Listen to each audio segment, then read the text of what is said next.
बड़ी अभी मिस ने भी बताया, बड़ा अच्छा इंट्रोडक्शन दिया, अरीशा ने भी बहुत सारी बात की।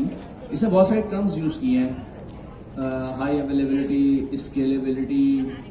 तो ये क्या चीज़ें होती हैं, मतलब ये आपको आइडिया है क्या स्केलेबिलिटी क्या होती है, हाई अवेलेबिलिटी क्या होती है, क्या होती है स्केलेबिलिटी का मतलब? कौन बताएगा स्केलेबिलिटी से आपका क्या मतलब होता है? स्केलेबिलिटी बेसिकली अगर आपकी वेबसाइट पर या एप्लीकेशन पर ट्रैफिक का लोड बढ़ रहा है तो कुबरनेटिस हमारा एक मैनेजर, मैं क्यूबरनेटिस की बात नहीं कर रहा, सिर्फ स्केलेबिलिटी पर है। स्केलेबिलिटी ये है कि हम अपनी रिक्वायरमेंट के हिसाब से अपने जिस तरह अगर पॉड्स की बात कर रहे हैं या कंटेनर्स की बात करते हैं उसको स्केल कर सकते हैं। स्केलेबिलिटी बेसिकली स्केल से मतलब क्या, मतलब स्केल क्या मतलब? स्केल से हमारा दो तरह से होता है, अगर सर एक तो वर्टिकल स्केलेबिलिटी भी होती है और हॉरिजॉन्टल भी होती है। हाँ, ये जो टर्म्स है ना, इसका मतलब क्या है? बेसिकली अपनी रिक्वायरमेंट के हिसाब से अपने बैकएंड सिस्टम को बढ़ाना, उसको मेंटेन किया जा सकता है। ठीक है, और कोई? जी sir.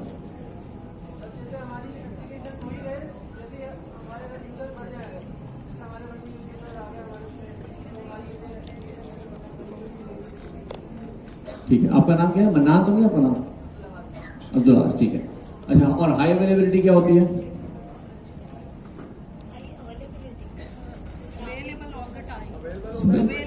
Available all the time, ठीक है। चलें इसको देखते हैं थोड़ा डिटेल में।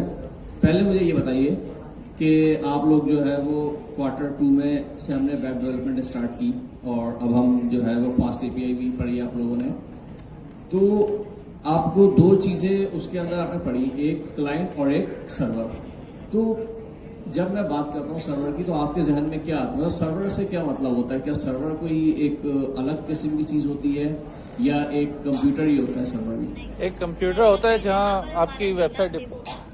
जी जी बोले। सर्वर पे हमारा डेटा सेव होता है, वो सारे डेटा अपने पास स्टोर करता है सर्वर पे। ठीक है, तो उसको सर्वर क्यों कहते हैं? मतलब क्या कोई सुपर कंप्यूटर होता है वो, या एक कंप्यूटर जैसे ही होता है, या जो सर्वर का कंप्यूटर होता है उसमें सिर्फ सर्वर ही बना सकते हैं, उसको क्लाइंट यूज नहीं कर सकते?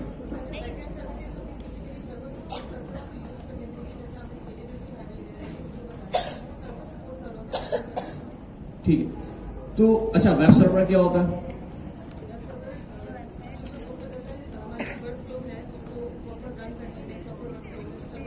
ठीक है, लेकिन होता है कंप्यूटर ही है। ठीक है, अगर एक कंप्यूटर है तो कंप्यूटर के पास क्या चीजें होती है? कंप्यूटेशन पावर होती है और मेमोरी होती है और प्रोसेसर होता है। ठीक है, ये चीजें होती हैं और उसके ऊपर हम एक सॉफ्टवेयर इंस्टॉल कर देते हैं जिसको हम कहते हैं वेब सर्वर। वो सॉफ्टवेयर जो होता है जब इंस्टॉल होता है तो हमारी मशीन जो है वेब सर्वर बन जाती है। बिल्कुल ये इस तरह से जैसे आप फास्ट API जब रन करते हैं तो फास्ट, अब पाइथन की फाइल है ना, फास्ट API की फाइल होती है, .py की फाइल होती है, आप उसको uv run main.py करके रन क्यों नहीं करते? आप उसको uv run uvcon और फाइल का नाम और पूरा एक पाथ देके रन करते हैं। तो दोनों में क्या डिफरेंस है? आप उसको डायरेक्ट uv run करके क्यों रन नहीं करते, uvcon से क्यों रन करते हैं उसको आप फास्ट API को?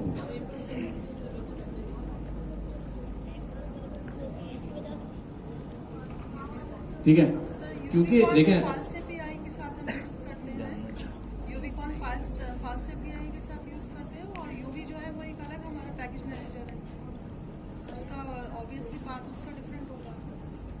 अच्छा, आपके बाद में थोड़ा समझ में आया, मैं दोबारा रिपीट करता हूँ। मतलब अब ये आप ये कहना चाह रहे हैं या मैं ये कह रहा हूँ कि यूवी हम जब लिखते हैं uv run main.py तो वो पाइथन उसको रन करता है, और जब हम लिखते हैं uv run uvcon तो हम uvcon को रन करते हैं और uvcon जो है फास्ट API का एग्जीक्यूट करता है। और uvcon को हम क्या कहते हैं? uvcon हमारे लिए क्या है? वेब सर्वर है uvcon, या ठीक है, वो वेब सर्वर है जो कि हमारी एप्लीकेशन को एग्जीक्यूट कर रहा होता है। तो एक बात तो हमारे पास समझ में आ गई, ठीक है, हमारे पास एक वेब सर्वर होता है और हमारी वेबसाइट होस्ट होती है और उसके ऊपर हम एक रिक्वेस्ट भेजते हैं और वो जो रिक्वेस्ट होती है क्लाइंट सेंड करता है, सर्वर उस रिक्वेस्ट को प्रोसेस करता है, प्रोसेस करके हमें कुछ रिस्पॉन्स रिटर्न करता है। ठीक है, यानी कि रिक्वेस्ट रिस्पॉन्स साइकिल होती है। अच्छा, अब आपके पास एक सर्वर है और उसके ऊपर आपने एक वेबसाइट होस्ट की हुई है abc.com, ठीक है, और उस पर ट्रैफिक आना शुरू हुआ। ठीक है, 1 यूजर 2 यूजर 3 यूजर आपकी ट्रैफिक सस्टेन कर रही है। 100 यूजर आए तो आपका जो वेब सर्वर था उसकी कैपेसिटी कंप्लीट हो गई। कैपेसिटी कंप्लीट का मतलब यह है कि उसका हार्डवेयर की जो रिसोर्सेज थी वो जितना सर्व कर सकती थी वो 100 यूजर को कर सकती थी, वो हो गया, यानी कि उसकी रैम खत्म हो गई, रैम फुल हो गई, रैम चॉक हुई तो सर्वर जो है एरर देना शुरू कर दिया, रिस्पॉन्स देना बंद कर दिया। अब आप क्या करेंगे इस सिचुएशन के अंदर? आपका ट्रैफिक बढ़ गया है, लेकिन आपका जो सर्वर था वो अपनी फुल कैपेसिटी के ऊपर आ गया है, लेकिन अब आपको सस्टेन करना है ना, राष्ट्रीय बात आपको वेबसाइट बंद तो नहीं करनी, तो आपका क्या स्टेप होना चाहिए? अब आपको ट्रैफिक मैनेज रैम करेंगे। बढ़ा देंगे। किसने कहा ये?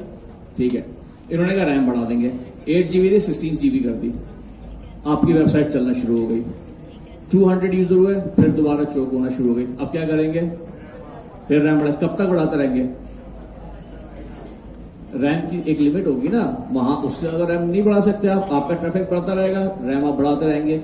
ये जो आप काम कर रहे हैं ना, जिसको आप रैम बढ़ा रहे हैं ट्रैफिक बढ़ने पे, इसको हम कहते हैं स्केलेबिलिटी। हाँ। और कौन सी स्केलेबिलिटी होती है? ये होती है वर्टिकल वर्टिकल Vertical क्योंकि इसके अंदर आप क्या कर रहे हैं? आप इसके अंदर अपनी जो हार्डवेयर रिसोर्सेज हैं उसको इंक्रीज कर रहे हैं। जैसे आपकी रिक्वायरमेंट आ रही है, आप उसके अकॉर्डिंगली अपने हार्डवेयर के रिसोर्स को इंक्रीज कर रहे हैं। इसको हम कहते हैं वर्टिकल स्केलिंग। ठीक है, वर्टिकल स्केलिंग की एक लिमिट होती है, वहां तक जाके, यानी कि लेट्स आपने 200 पे आपने रैम बढ़ा दी, फिर 300 यूजर है, फिर रैम बढ़ा दी, 500 मैक्सिमम सपोर्ट कर सकता था, उसके बाद रैम बढ़ाने की गुंजाइश नहीं रही, आपका सर्वर आके स्टक हो गया। अब आपका ट्रैफिक बढ़ चुका है, अब आप क्या करेंगे? ऑप्टिमाइज कर दी, ठीक है, फिर चलना शुरू हुई, ट्रैफिक और बढ़ गया, फिर आगे चौक हो गई। अब आप रैम भी नहीं बढ़ा सकते, आपका सर्वर, तो आप क्या करेंगे? वेबसाइट बंद कर देंगे अपनी? नहीं करेंगे। तो इसके लिए फिर क्या होता है? इसके लिए भी स्केलिंग होती है, लेकिन वो स्केलिंग क्या होगी? देखिए, पहली जो स्केलिंग थी उसमें हम क्या कर रहे थे? अपने हार्डवेयर को इंप्रूव कर रहे थे, हार्डवेयर को इंक्रीज कर रहे थे। अब जो स्केलिंग होगी उसमें हम हार्डवेयर को रेप्लिकेट करेंगे। रेप्लिकेट करने का मतलब क्या है कि जो आपका सर्वर था उस जैसी एक मशीन और लगा देंगे और उसमें भी अपनी एप्लीकेशन रख देंगे। अब आपके पास 2 वेब सर्वर बन गए। ठीक है, 2 वेब सर्वर बन गए, तो अब आपको पता है कि आप जब लिखते हैं www.facebook.com, ठीक है, तो ये जो facebook.com है इसको हम क्या कहते हैं? एड्रेस है सर, एड्रेस है, या एक नाम और होता है जो इसका टेक्निकल नेम होता है, क्या कहते हैं इसको? डोमेन नेम कहते हैं। तो ये मुझे ये बताएं कि जो डोमेन नेम होता है, क्या सर्वर को जो एक्चुअल होता है, यानी कि जो एक सर्वर है ना, देखिए डोमेन नेम होता क्या है? बेसिकली एक एड्रेस होता है। एड्रेस क्या होता है?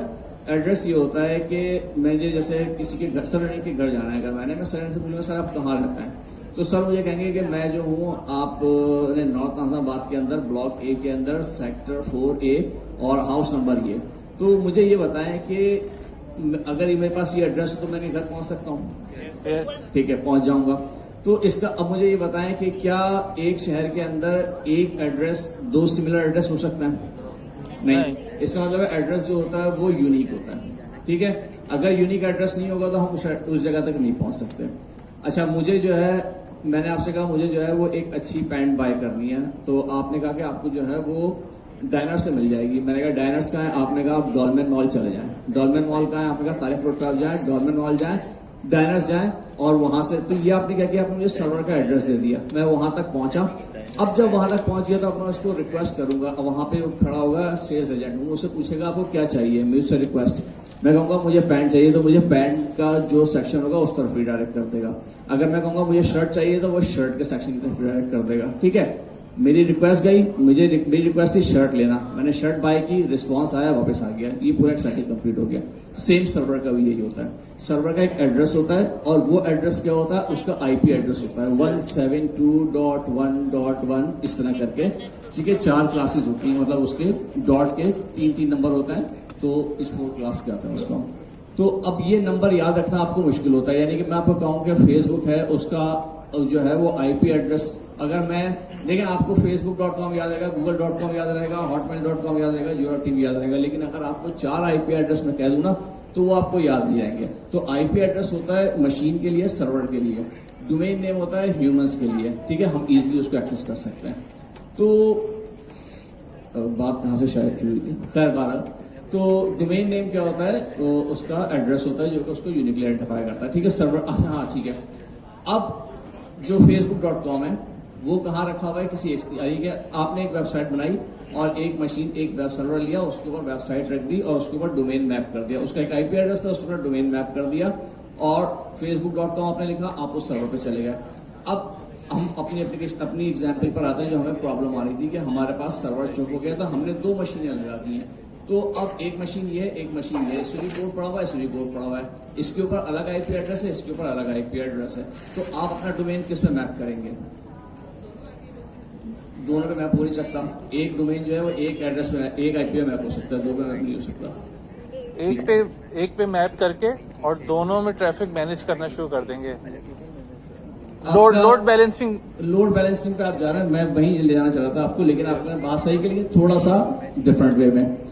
देखें अब इसमें क्या होगा, इसमें ये होगा कि आपने 2 सर्वर आपके लगा दिए ना, आपने क्या कर दिया, हॉरिजॉन्टल स्केलिंग कर दिया, आपने अपने हार्डवेयर को रेप्लिकेट कर दिया, आपकी हो गई हॉरिजॉन्टल स्केलिंग।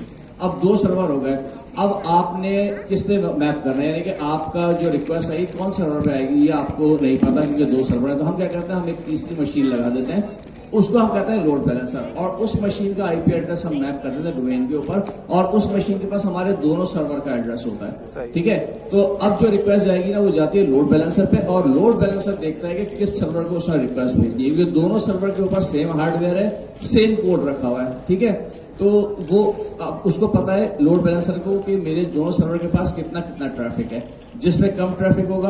अच्छा, अब इसकी भी फिर टेक्निक होती है ना, लोड बैलेंसर की राउंड रॉबिन होती है, लीस्ट कनेक्शन होती है, वो डिफरेंट टॉपिक है। अभी हम ये कंसीडर कर रहे हैं कि लोड बैलेंसर क्या करेगा कि जिसके पास कम ट्रैफिक होगा उसके ऊपर भेज देगा। ठीक है, इसकी एग्जाम्पल इस तरह से लेते हैं, जैसे सर अनिक है, मैं हूं, अब आपसे मैंने कहा कि हम क्वेश्चन आंसर करते हैं, जिसको क्वेश्चन करना है वो मेरे पास आके यहाँ पे लाइन में लग जाए। आप एक आए, दूसरे, तीसरे, जो मैं जिसको सर्व कर रहा हूं उसके पीछे लाइन लगना शुरू हो गई। अब सर जो है फारग बैठा है, ठीक है, आप सर के पास भी आ सकते हैं, तो अब मेरे पास जो है वो लिमिट फुल हो गई है। ठीक है, तो मैं क्या करूंगा, मैं एक कोऑर्डिनेटर को यहाँ खड़ा कर दूंगा और मैं कहूंगा कि आप जो है एक काम करो, जो भी स्टूडेंट आए ना, तो हम दोनों में से जो फ्री हो या जिसके पास कम लोग हो उसके बाद भेज दो। तो वो जो कोऑर्डिनेटर है वो लोड बैलेंसर हो गया, वो लोड को बैलेंस कर रहा है। ठीक है, इसी तरह से आप बैंक में जाते हैं तो वहां पे काउंटर्स लगे हुए हैं बहुत सारे, तो एक गार्ड खड़ा हुआ होगा, वो क्या कहेगा कि इस काउंटर पे लाइन रश कम है, आप यहाँ चले जाओ, वो ट्रैफिक मैनेज कर रहा है, लोड बैलेंस कर रहा है। तो इसी तरह से सर्वर में हमारे पास लोड बैलेंसिंग हो रही होती है, और वो लोड बैलेंसर क्या कर रहा होता है कि जिस सर्वर के पास कम ट्रैफिक होता है उसको भेजता है। तो अब आपकी एग्जाम्पल, अब हमारा ट्रैफिक बहुत ज्यादा बढ़ गया, हमारे दोनों सर्वर फुल हो गए, तो हम क्या करेंगे, जैसे सर्वर लगा देंगे वर्टिकल स्केलिंग। तो वर्टिकल स्केलिंग से हमारा फायदा क्या हो रहा है कि हम स्केलेबिलिटी कर रहे हैं, अगर हमारा ट्रैफिक इंक्रीज हो रहा है तो हम अपने सर्वर को इंक्रीज करते जा रहे हैं, ये चीज कहलाती है स्केलेबिलिटी। ठीक है, और अवेलेबिलिटी क्या कहलाती है, अवेलेबिलिटी ये कहलाती है कि आपके पास 3 वेब सर्वर हैं। ठीक है, अगर एक ही वेब सर्वर है, चलें अभी हम समझ लें, एक वेब सर्वर है, उसके ऊपर आपका कोड चल रहा है, वेबसाइट चल रही है, आपके पास आपकी ई कॉमर्स का पोर्टल चल रहा है, बिजनेस आपका रन हो रहा है उसके ऊपर, और वो डाउन हो गया, तो आपका क्या होगा, बिजनेस लॉस हो गया, कस्टमर आपके चले गए, 1 घंटा बंद रहा, 1 घंटे में आपने जो है वो समझ लेंगे $1000 का लॉस कर दिया। तो आप ये नहीं चाहते, आप चाहते हैं कि आपकी एप्लीकेशन जो है हमेशा अवेलेबल रहे, हाई अवेलेबिलिटी। हाई अवेलेबिलिटी का मतलब ये है कि down time, no down time हो या मिनिमम हो। ठीक है, मिनिमम डाउन टाइम हो।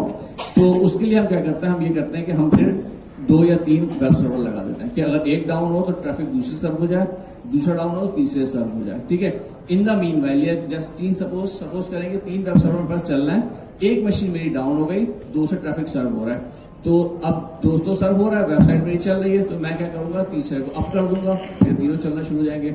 अगर 2 डाउन हो गए तो 1 से ट्रैफिक सर्व हो ही जाए, मैं 2 को अप कर दूंगा। अच्छा, ये जो अप करने का काम है ये मैं मैनुअल कर रहा हूँ।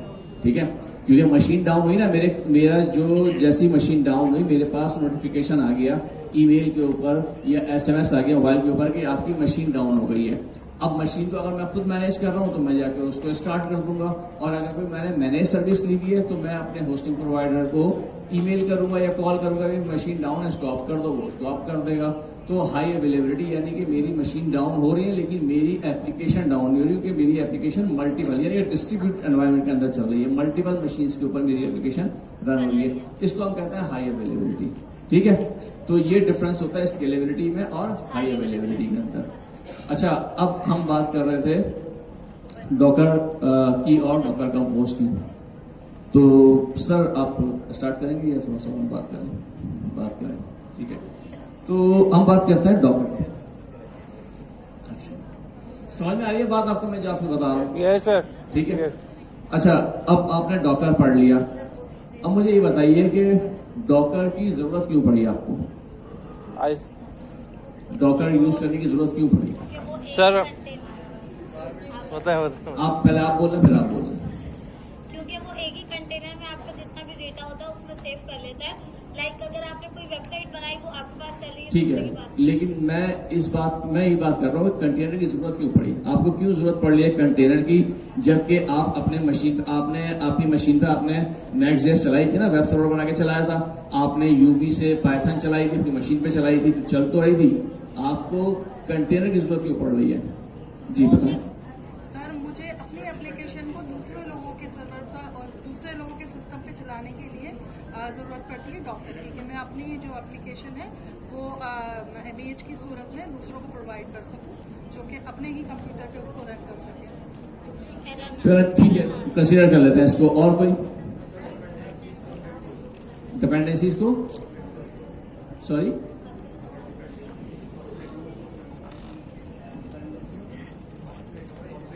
तो वो तो हम वर्चुअल एनवायरनमेंट से भी कर सकते हैं। हम जो वर्चुअल एनवायरनमेंट क्रिएट करते हैं एप्लीकेशन के अंदर, तो उसके अंदर हम ये तो करते हैं डिपेंडेंसीज को हम सेव कर देते हैं उस एप्लीकेशन के लिए जिसके अंदर हम काम कर रहे होते हैं। तो कंटेनर फिर हम क्यों जरूरत पड़ रही है?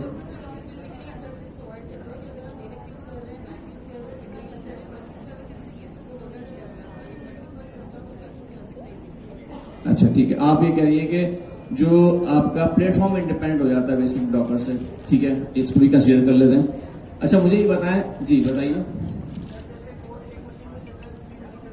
वो यही बात इन्होंने कही है, मतलब मशीन इंडिपेंडेंट कर दिया आपने, बेसिकली ऑपरेटिंग सिस्टम इंडिपेंडेंट कर दिया कोड को अपने आपने, ठीक है, मान लिया, कंसीडर कर लीजिए आपको। मुझे ये बताएं कि वर्चुअलाइजेशन क्या होती है? कितने लोग पता है कि वर्चुअलाइजेशन क्या होती है?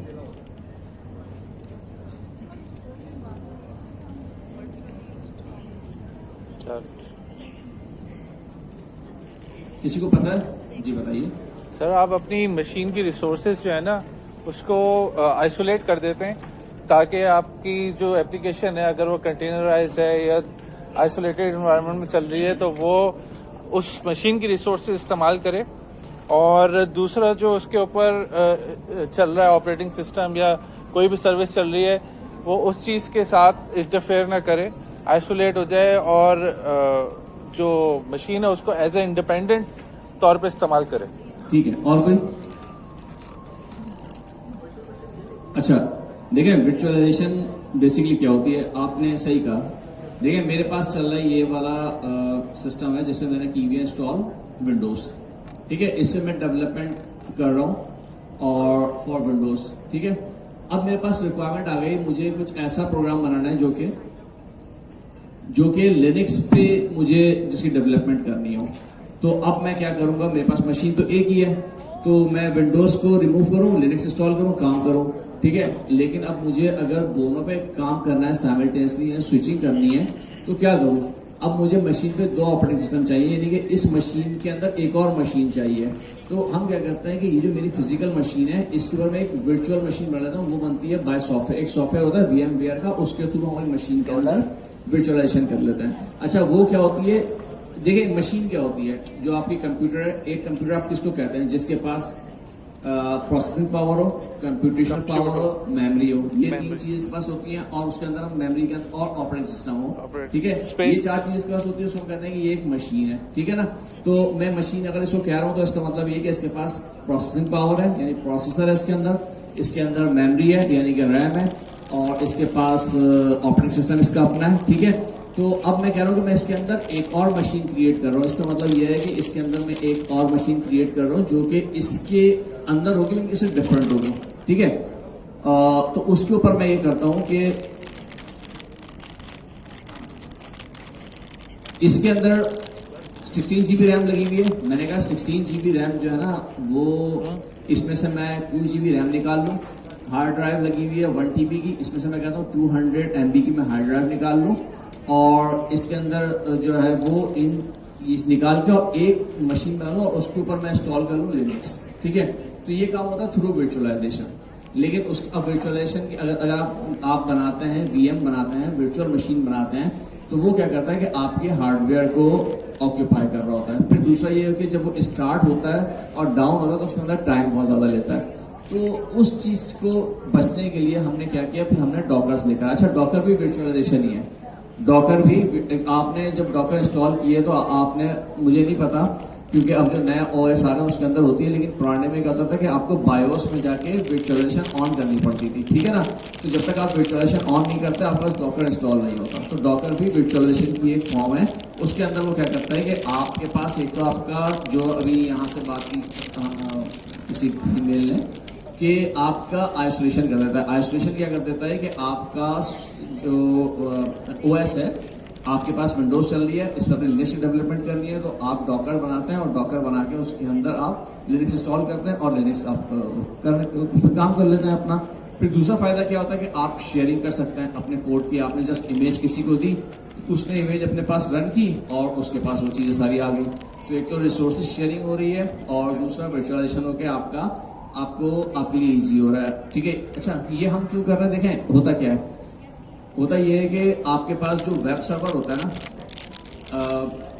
जैसे सपोज किया कि मेरे पास ये विंडोज़ की मशीन है और इस पर मैं वेब डेवलपमेंट कर रहा हूँ PHP के अंदर, लेकिन जो मेरा वेब सर्वर है उसके ऊपर, यानी कि जहाँ पे मैंने प्रोडक्शन पर डिप्लॉय करनी है अपनी वेबसाइट, जो कि मेरे यूजर्स को नजर आएगी। दो इन्वायरमेंट होता है ना, एक डेवलपमेंट और एक प्रोडक्शन। प्रोडक्शन इन्वायरमेंट वो होता है जहाँ पे आपकी वेबसाइट रखी हुई होती है, ग्लोबली एक्सेसिबल होती है तमाम यूजर्स के लिए, और डेवलपमेंट इन्वायरमेंट वो होता है जिसके अंदर आपको उसके ऊपर काम कर रहे होते हैं, ठीक है ना।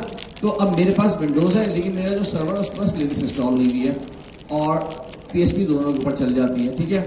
लेकिन होता क्या है कि ऐसा होता है कि मैंने विंडोज में डेवलपमेंट की तो विंडोज की कुछ लाइब्रेरीज उसके अंदर आ गई। जब मैंने प्रोडक्शन पर डाला तो वो कोड चला नहीं, क्योंकि वो प्रोडक्शन में जो था वो लिनक्स का ऑपरेटिंग सिस्टम था।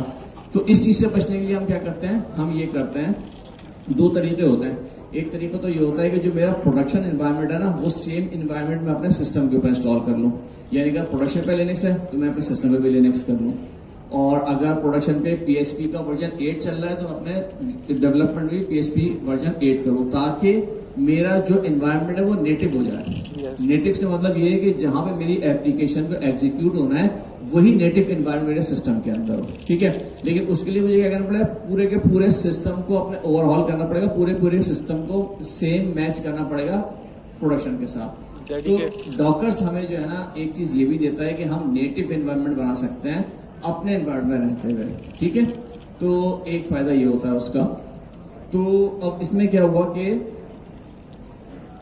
कंटेनर्स आपने बना लिए। कंटेनर्स बनाने का डॉकर्स ने आपको ऑप्शन दे दिया कि भाई डॉकर्स जो है वो उसके थ्रू आप क्या कर सकते हैं, छोटे छोटे कंटेनर्स बना के उसके अंदर अपनी एप्लीकेशन रन कर सकते हैं।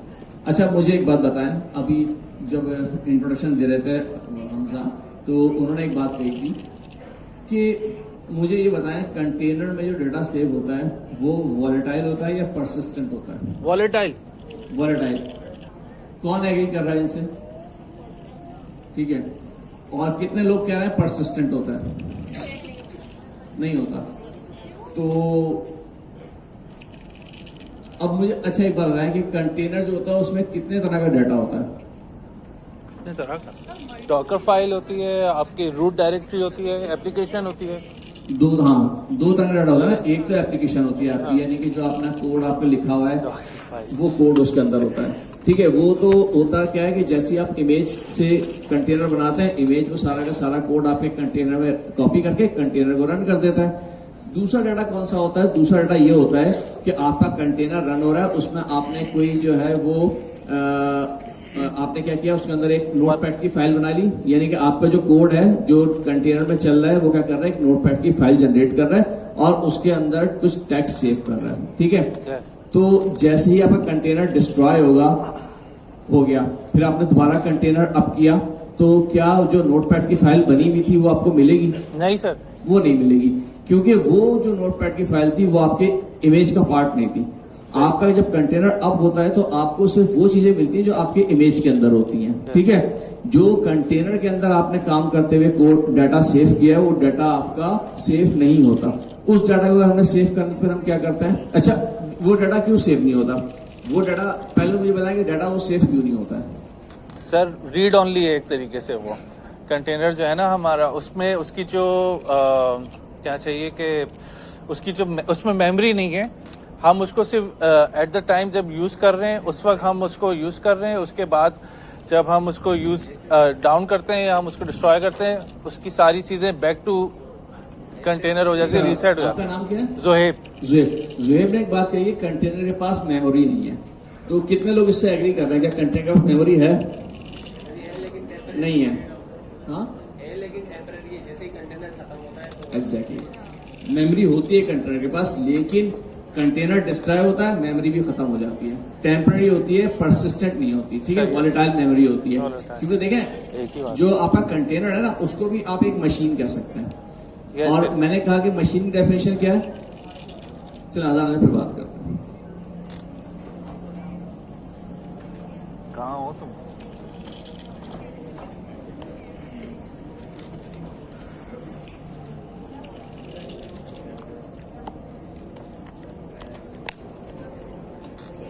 बड़ा एप्लीकेशन को डॉकराइज करके मैंने डिप्लॉय किया है, ऐसे नहीं।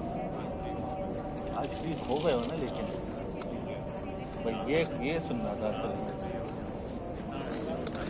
अब मुझे ये बताओ कि वापसी तो नहीं आ जाएगा वर्कलोड, बस इतना होगा फैब के एंड में ना, मतलब फैब अब ओके हो गया ना, बस सही। कल पहली तारीख है तो कल कुछ कर लेते हैं भाई।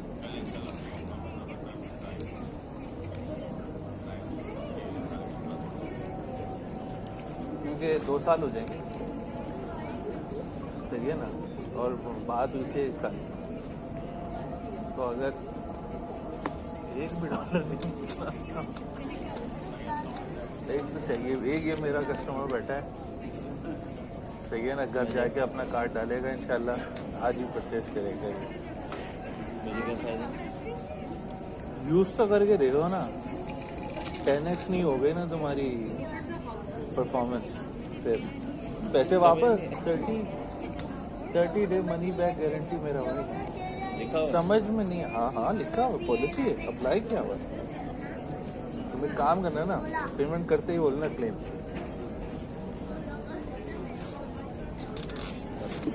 हाँ मेरी तरफ से नहीं है, सब ऑटोमेटेड है। दूसरा मेरा ये कस्टमर तो नहीं है, ये तो खुद ये 3-4 बार ले ले, ये पार्ट है यार। हाँ ये भी अच्छा आइडिया तब दिया तुमने, नंबर ऑफ ऑर्डर्स भी कर, नंबर ऑफ यूनिट।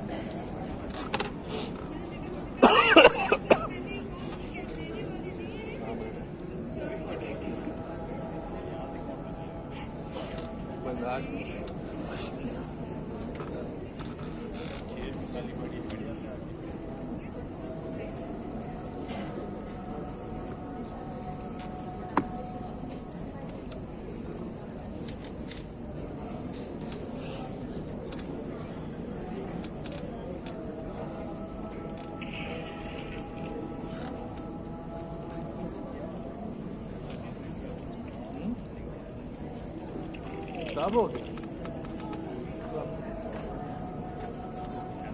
टिकटॉक भी।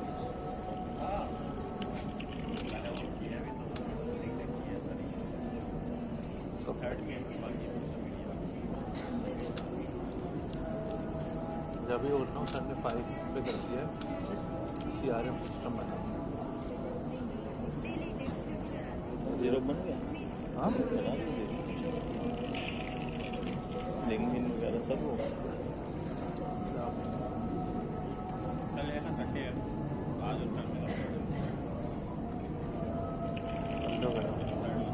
अच्छा UI भी बना दिया उसका, तो मेरा काम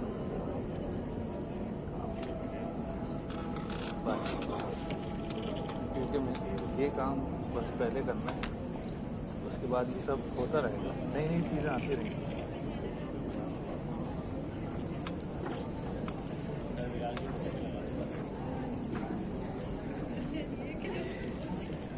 मेरी चाहिए, मुझे अपनी चाहिए।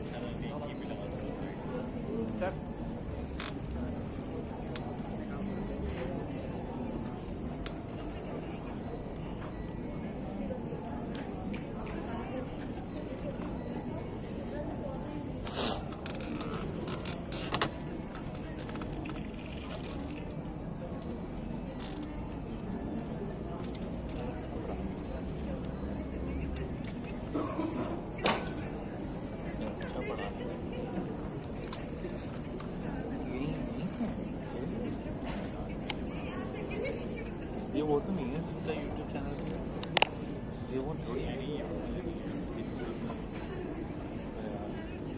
एक और ऑर्डर हुआ तो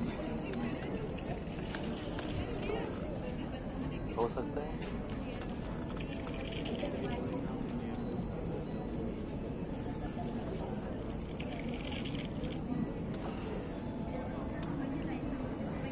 वैसे पॉसिबल है ऐसा।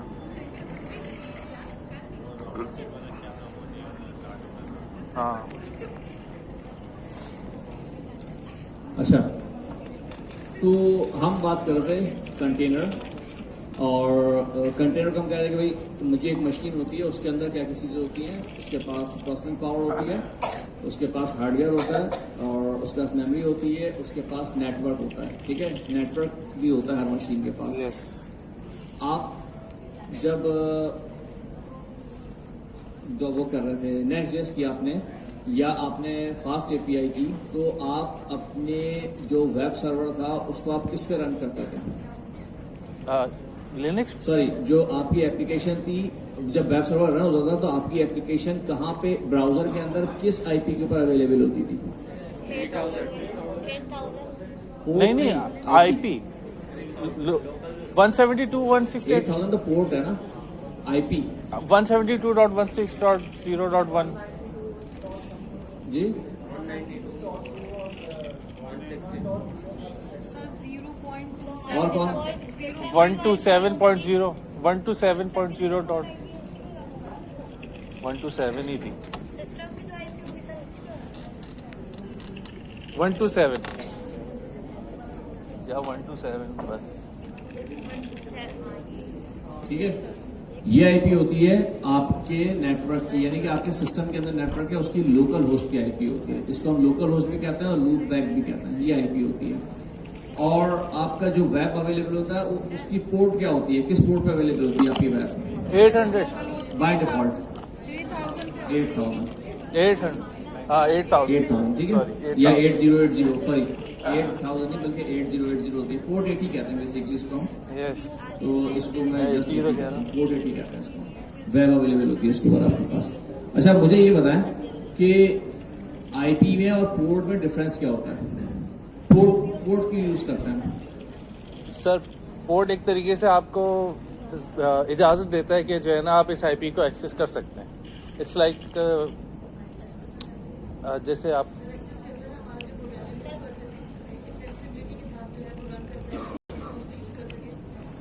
शायद दोबारा रिपीट कीजिएगा।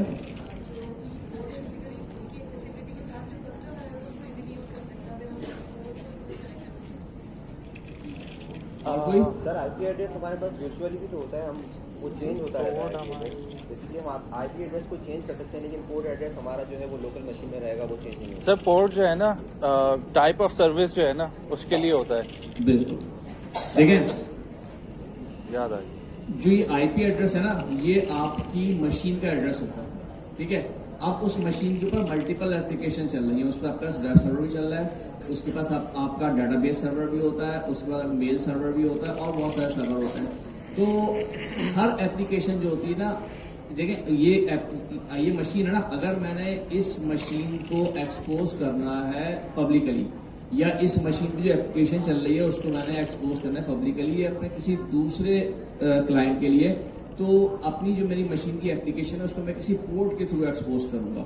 तो पोर्ट के थ्रू क्या होता है, वेब सर्वर 80 पे हो रहा है, डेटाबेस सर्वर MySQL की 3600 शायद होती है, इसी तरह से जो पोस्टग्रेस की है वो 5432 पर होती है, मेल सर्वर है उसका कुछ और पोर्ट होता है, आपके पास HTTPS जो है 443 के ऊपर होती है। ठीक है ना, तो डिफरेंट पोर्ट डिफरेंट उसके लिए होती है। इसकी एग्जाम्पल आप किस तरह ले सकते हैं कि आप, मैं कहते हैं आईपी एड्रेस तो एक एड्रेस है, जैसे मैरियट है, ठीक है, मैरियट या पीसी एक होटल है, तो आप लिखेंगे मैरियट तो इसका मतलब है पूरा होटल आपके पास एड्रेस आ गया। ठीक है, अब उसके अंदर बने हुए रूम नंबर 1 उसके अंदर कोई अलग पर्सन है, रूम नंबर 2 में अलग पर्सन है, रूम नंबर 3 में अलग पर्सन है। तो आपने जिस पर्सन को एक्सेस करना है आप किस तरह एक्सेस करेंगे, मैरिएट का नाम प्लस रूम नेम। तो आप अगर नेम को आप कह लें आईपी एड्रेस और रूम को आप पोर्ट कह लें, तो आप यूनिकली आइडेंटिफाई कर रहे हैं उस एप्लीकेशन को, उसे एक्सेस कर रहे हैं, तो पोर्ट इसलिए यूज करते हैं। ठीक है, तो पोर्ट 80 जो होती है वो हमारे पास वेब की होती है। अभी आपने देखा था कि आपने कंटेनर अपलोड किया था या अप किया था, तो वेब का कंटेनर 80 पे था और आपने कहा कि दूसरा कंटेनर करना है तो आपने 800। अच्छा मुझे बताएं, क्या एक पोर्ट के ऊपर आप 2 कंटेनर रन कर सकते हैं? कर सकते हैं सर। हाँ, यस कर सकते हैं। एक पोर्ट के ऊपर 2 कंटेनर रन कर सकते हैं? यस जी। मेरे हिसाब से कितने लोग कह रहे हैं कर सकते हैं? मैं कह रहा हूँ कि एक पोर्ट पे आप 2 कंटेनर रन कर सकते हैं, सेम पोर्ट के ऊपर 2 कंटेनर रन कर सकते हैं। और कितने लोग कह रहे हैं नहीं कर सकते? कंपोज के ठीक है, नई वालों की ज्यादा है तो हम नई वालों की मान लेते हैं। ठीक है, क्योंकि पोर्ट जो है ना, देखें मैं आपसे क्या कह रहा हूँ कि आपका जो प्रोग्राम है, जो एप्लीकेशन है कंप्यूटर की, उसको आप एक्सेसिबल दे रहे हैं, आप परमिशन दे रहे हैं, तो आप एक पोर्ट के ऊपर 2 एप्लीकेशन कैसे रन करेंगे भाई? आप लेंगे पोर्ट 80, तो पोर्ट 80 पे तो वेब आपने कहा कि ठीक है मैंने वेब भी रन कर रहा हूँ, फिर डेटाबेस भी रन कर रहा हूँ। नहीं। जब आपने पोर्ट 80 लिखा तो आपके पास कौन सी एप्लीकेशन एक्सेस होगी? वेब मतलब एक होगी ना, तो आप अगर दूसरी करेंगे तो आपको एरर मिलेगा। आप करके देखिएगा डॉकर के ऊपर एक ही पोर्ट के ऊपर दूसरी कोई एक पोर्ट रन हो रही है, दूसरा कंटेनर उसी पोर्ट पे आप रन करके देखें। क्लोज करने को कहते हैं। हाँ पहले प्रीवियस वाली बिल्कुल, एग्जैक्टली एक साथ नहीं चलेंगे ना, जो पहले रन हो रहा है दोबारा रन नहीं होगा उस पोर्ट के ऊपर। ठीक है ना, तो पोर्ट भी हमारे पास एक पोर्ट पे 2 कंटेनर नहीं होता। अच्छा ठीक है, तो हमने बात की कि भाई नेटवर्क होता है, तो ये आपने जब आपने नेक्स्ट.जेएस की थी या आपने फास्ट एपीआई की, तो जब आपने एप्लीकेशन रन करते थे तो आप लोकल होस्ट के ऊपर ब्राउजर में आके क्या लिखते थे? लोकल होस्ट लिखते थे। और लोकल होस्ट के ऊपर पीछे ये वाली आईपी होती है 127। ठीक है ना, लोकल होस्ट होता है फ्रंट पे, उसके पीछे ये वाली आईपी होती है। आप चाहे लोकल होस्ट लिखें चाहे आप ये वाली आईपी लिखें, दोनों से एक्सेस हो जाती है आपकी वेबसाइट। ठीक है, तो इसका मतलब ये हुआ कि आपके पास कंप्यूटर में एक नेटवर्क भी होता है। तो अगर मैं कह रहा हूँ कि आपका जो कंटेनर है वो आपकी एप्लीकेशन को होस्ट कर रहा है, तो क्या मैं कह सकता हूँ कि आपका कंटेनर जो है वो एक तरह का छोटा सा कंप्यूटर है, यस कह सकते एक मशीन है। मशीन एक कंटेनर एक मशीन है। तो जब एक कंटेनर एक मशीन है तो उसके पास क्या क्या चीजें होंगी? उसके पास हार्डवेयर होगा, मेमोरी होगी, ऑपरेटिंग सिस्टम होगा और नेटवर्क होगा। तो आप मुझे ये बताएं, क्या कंटेनर के पास जो हार्डवेयर होता है वो उसका अपना होता है? ये हार्डवेयर होता है या नहीं होता? हार्डवेयर होता है, प्रोसेसिंग पावर होती है उसके बिल्कुल पास, होती है। कंटेनर के पास होती है। यस यस एग्री कर रहे हैं सब लोग इससे? Yes sir. नहीं होती? नहीं, आपने एग्री नहीं किया तो सर आप बताएं फिर, अगर नहीं होती तो कंटेनर चलता कैसे है फिर? मतलब कंटेनर के अंदर एप्लीकेशन चल रही है, वो प्रोसेस किस तरह से हो रही है अगर कंटेनर के पास प्रोसेसिंग पावर नहीं है तो? जी एग्जैक्टली। ठीक है, कंटेनर के पास जो प्रोसेसिंग पावर होती है वो हमारी मशीन से जा रही होती है।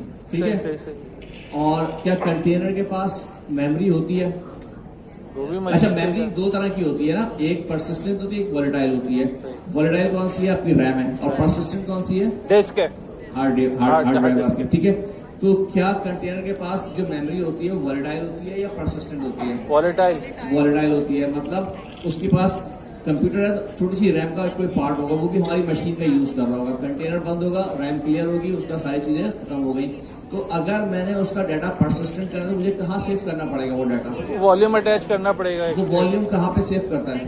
डिस्क में, जो लोकल मशीन की होती है। जी, आपकी लोकल मशीन पे सेव करता है। आप जब वॉल्यूम बनाते हैं तो वॉल्यूम का मतलब ये होता है कि अपनी लोकल मशीन के ऊपर जो हार्ड ड्राइव है उसको कनेक्ट करना है अपने कंटेनर के साथ। फिर आपका कंटेनर क्या करता है, उस वॉल्यूम के अंदर डाटा सेव करता है, आपके हार्ड ड्राइव पे सेव हुआ होता है, इसीलिए वो परसिस्टेंट होता है। तो जब आपने वॉल्यूम बना के डाटा सेव कर दिया, अब जब दोबारा कंटेनर को अप करेंगे तो कंटेनर उस वॉल्यूम से डाटा उठाएगा आपका। ठीक है, 2 चीज हो गई। तीसरी चीज, क्या कंटेनर के पास नेटवर्क होता है? हम उसको लोकल मशीन से ही देते हैं, कनेक्ट करते हैं उसको हम। ठीक है, क्या कंटेनर के पास अपना नेटवर्क होता है या नहीं होता? होता है। लोकल मशीन से आपको कैसे पता होता है? मतलब उसको हम साबित कैसे करेंगे कि होता है? मतलब मैं आपसे पूछूं, प्रूफ करें, कैसे करेंगे कि होता है? माउंट करते हैं सर। हाँ, माउंट करते हैं उसको। नहीं माउंट नहीं करते। नहीं देखिए, सॉरी, वो अच्छा मुझे ये connect बताएं करते कि हैं। आप लोगों ने सबने डॉकर पे कंटेनर रख किया, सबने किया डॉकर डेस्कटॉप के ऊपर। Yes. क्या कभी आपने जाकर उसकी लॉग चेक किए, यस चेक किए? मुझे ये बताएं कि क्या कंटेनर जब अप होता है तो उसके पास दो चीजें होती हैं। एक तो आप कंटेनर का नाम डिफाइन कर देते हैं, ठीक है? क्या कंटेनर के पास अपनी आईपी होती है?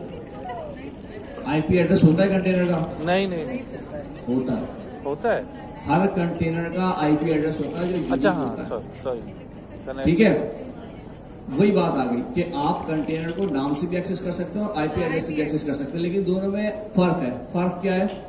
अगर मैं आपसे कहूं कि आपकी दो कंटेनर चल रहे हैं, एक कंटेनर में डेटाबेस है और एक कंटेनर में एप्लीकेशन है, और आपने अपनी एप्लीकेशन को कनेक्ट करना है डेटाबेस के साथ, तो आपके पास दोनों चीजें हैं, कंटेनर का नाम भी है, कंटेनर की आईपी भी है। आप क्या यूज करेंगे, आईपी या नाम? आईपी। कितने लोग कह रहे हैं आईपी, और नाम कितने लोग कह रहे हैं? आईपी। नाम क्यों यूज करेंगे एग्जाम, मुझे बता। नाम याद रहेगा। और उसकी आईपी के पीछे सर वो उसका वही चल रहा होता है ना, नाम आईपी एड्रेस, तो हम नाम के थ्रू कनेक्ट कर लेते हैं ना उसको। ठीक है, नाम हमें याद रहता है, एक बात तो ये हो गई, लेकिन इसका टेक्निकल रीजन क्या है, कौन बताएगा?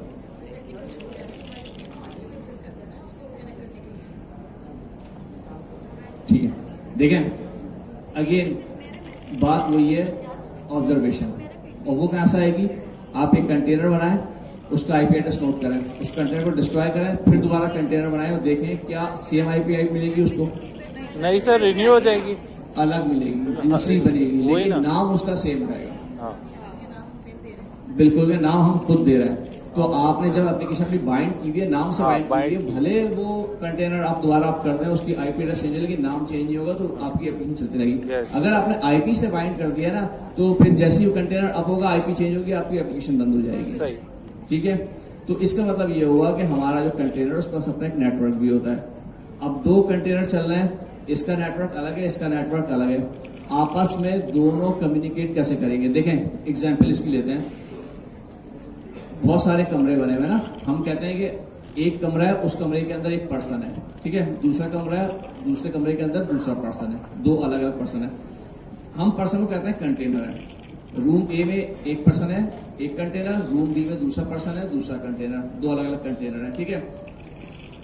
और रूम से आने जाने का एक दरवाजा है, उस दरवाजे को हम कहते हैं आईपी एड्रेस। एक ही दरवाजा है तो वो आईपी एड्रेस उस रूम को यूनिकली आइडेंटिफाई भी कर रहा है और उसका एक्सेस भी दे रहा है। अब मुझे ये बताएं कि ये वाला जो पर्सन ए है, इसको पर्सन बी से कम्युनिकेट करना है, कैसे करेगा? कॉरिडोर दोनों अलग isolated है, बाहर नहीं जा सकता, रूम पैक है दोनों के, आइसोलेटेड है दोनों अलग अलग। क्या बात कर सकते हैं दूसरे? नहीं कर सकते। इंटरकॉम या टेलीफोन, सही है। ठीक है, तो उस रूम के अंदर एक टेलीफोन होगा, इसका अपना एक नंबर होगा, दूसरे में दोनों आपस में टेलीफोन यानी कि, ठीक है। तो इसका मतलब क्या हुआ कि अगर मैं ये कह रहा हूं कि भाई ये रूम जो है ये एक कंटेनर है, उसका एक नेटवर्क है, दूसरे का अपना नेटवर्क है, तो वो दोनों डायरेक्टली कम्युनिकेट नहीं कर सकते। कम्युनिकेट करने के लिए दोनों को सेम नेटवर्क पे होना पड़ेगा। सही है। दो अलग अलग नेटवर्क आपस में, दोनों को सेम नेटवर्क पे। तो यही सर ने कहा था जब डॉकर कंपोज करवाई थी आपको, सर असाइनमेंट दिया था या आपने करवाया था ये? नहीं, उसमें नेटवर्किंग करवाया था। तो सर ने जब डॉकर कंपोज किया था, नीचे एक नेटवर्क की आपको बनाई होगी नेटवर्क, तो वो जब आप नेटवर्क करेंगे, तो आपके दो कंटेनर जब सेम नेटवर्क पे होंगे तो आपस में कम्युनिकेट करेंगे, Yes. ठीक है। तो डॉकर कंपोज के अंदर हम क्या करते हैं कि जितने भी हम कंटेनर अप करते हैं, अच्छा डॉकर कंपोज क्या होता है बेसिकली, अब हम बात आ जाते हैं डॉकर कंपोज के ऊपर। Yes. कंटेनर हमारे क्लियर हो गए, कंटेनर क्या होता है, वॉल्यूम, मेमोरी क्या होती है, नेटवर्क क्या होता है, किस तरह आपस में कम्युनिकेट करते हैं, ठीक है। अब मसला क्या है? अब मसला ये है कि आपके पास माइक्रो सर्विस बनी हुई है, एक बनी हुई है यूजर की, एक बनी हुई है डेटाबेस की, एक बनी हुई है ऑर्डर सिस्टम की, एक बनी हुई है इन्वेंट्री की, मल्टीपल बनी हुई है। अब आपके पास जो है वो रिस्ट्रिक्शन क्या है? सबसे पहले तो आपको हर माइक्रो सर्विस की इमेज क्रिएट करनी पड़ेगी, ठीक है। फिर उस इमेज से आपको अप करना पड़ेगा उसको, अगर हम डॉकर कंपोज यूज नहीं करते हैं तो, ठीक है। इंडिविजुअल जाके आपको हर माइक्रो सर्विस को अप करना पड़ेगा। और उसके अंदर फिर एक ड्रॉबैक ये होगा कि अगर आपने अपना कोड चेंज कर दिया तो फिर आपको दोबारा इमेज बनाना पड़ेगी, यस। फिर इमेज से दोबारा कंटेनर बनाना पड़ेगा, ठीक है। ये दो चीजें हो गई।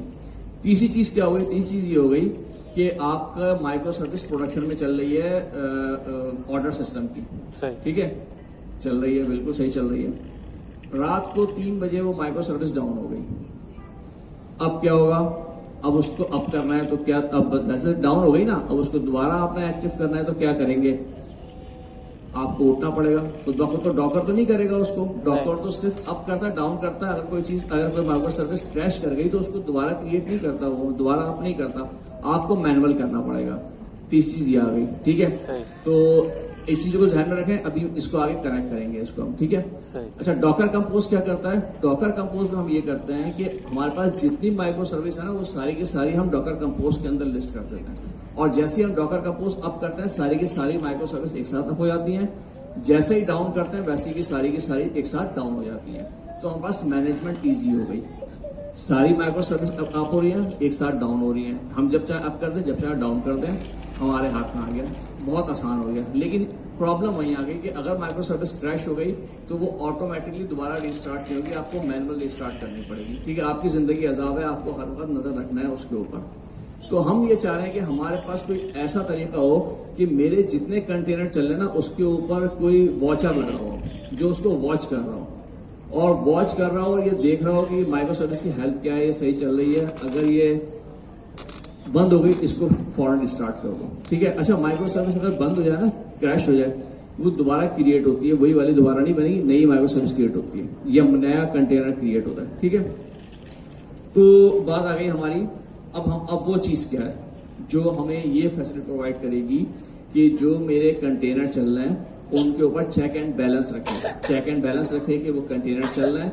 अगर देखें, अगर आपकी एक प्रोडक्शन में चल रही है, वही हम बात आ जाते हैं, ई कॉमर्स की वेबसाइट चल रही है, उसमें आपका एक ऑर्डर सिस्टम बना हुआ है, अगर उसकी माइक्रो सर्विस डाउन होगी तो आपका बिजनेस बंद हो गया। बिजनेस बंद होने का मतलब है लॉस है। तो कोई भी जो आपसे वेबसाइट बनवाएगा या आपकी अपनी प्रोडक्ट होगी, तो आप लॉस तो बर्दाश्त नहीं करेंगे ना। आप तो चाहेंगे कि आपकी जो वेबसाइट है वो हर वक्त अप रहे, यानी कि हाई अवेलेबिलिटी हो उसकी और हाई स्केलेबिलिटी हो, ठीक है।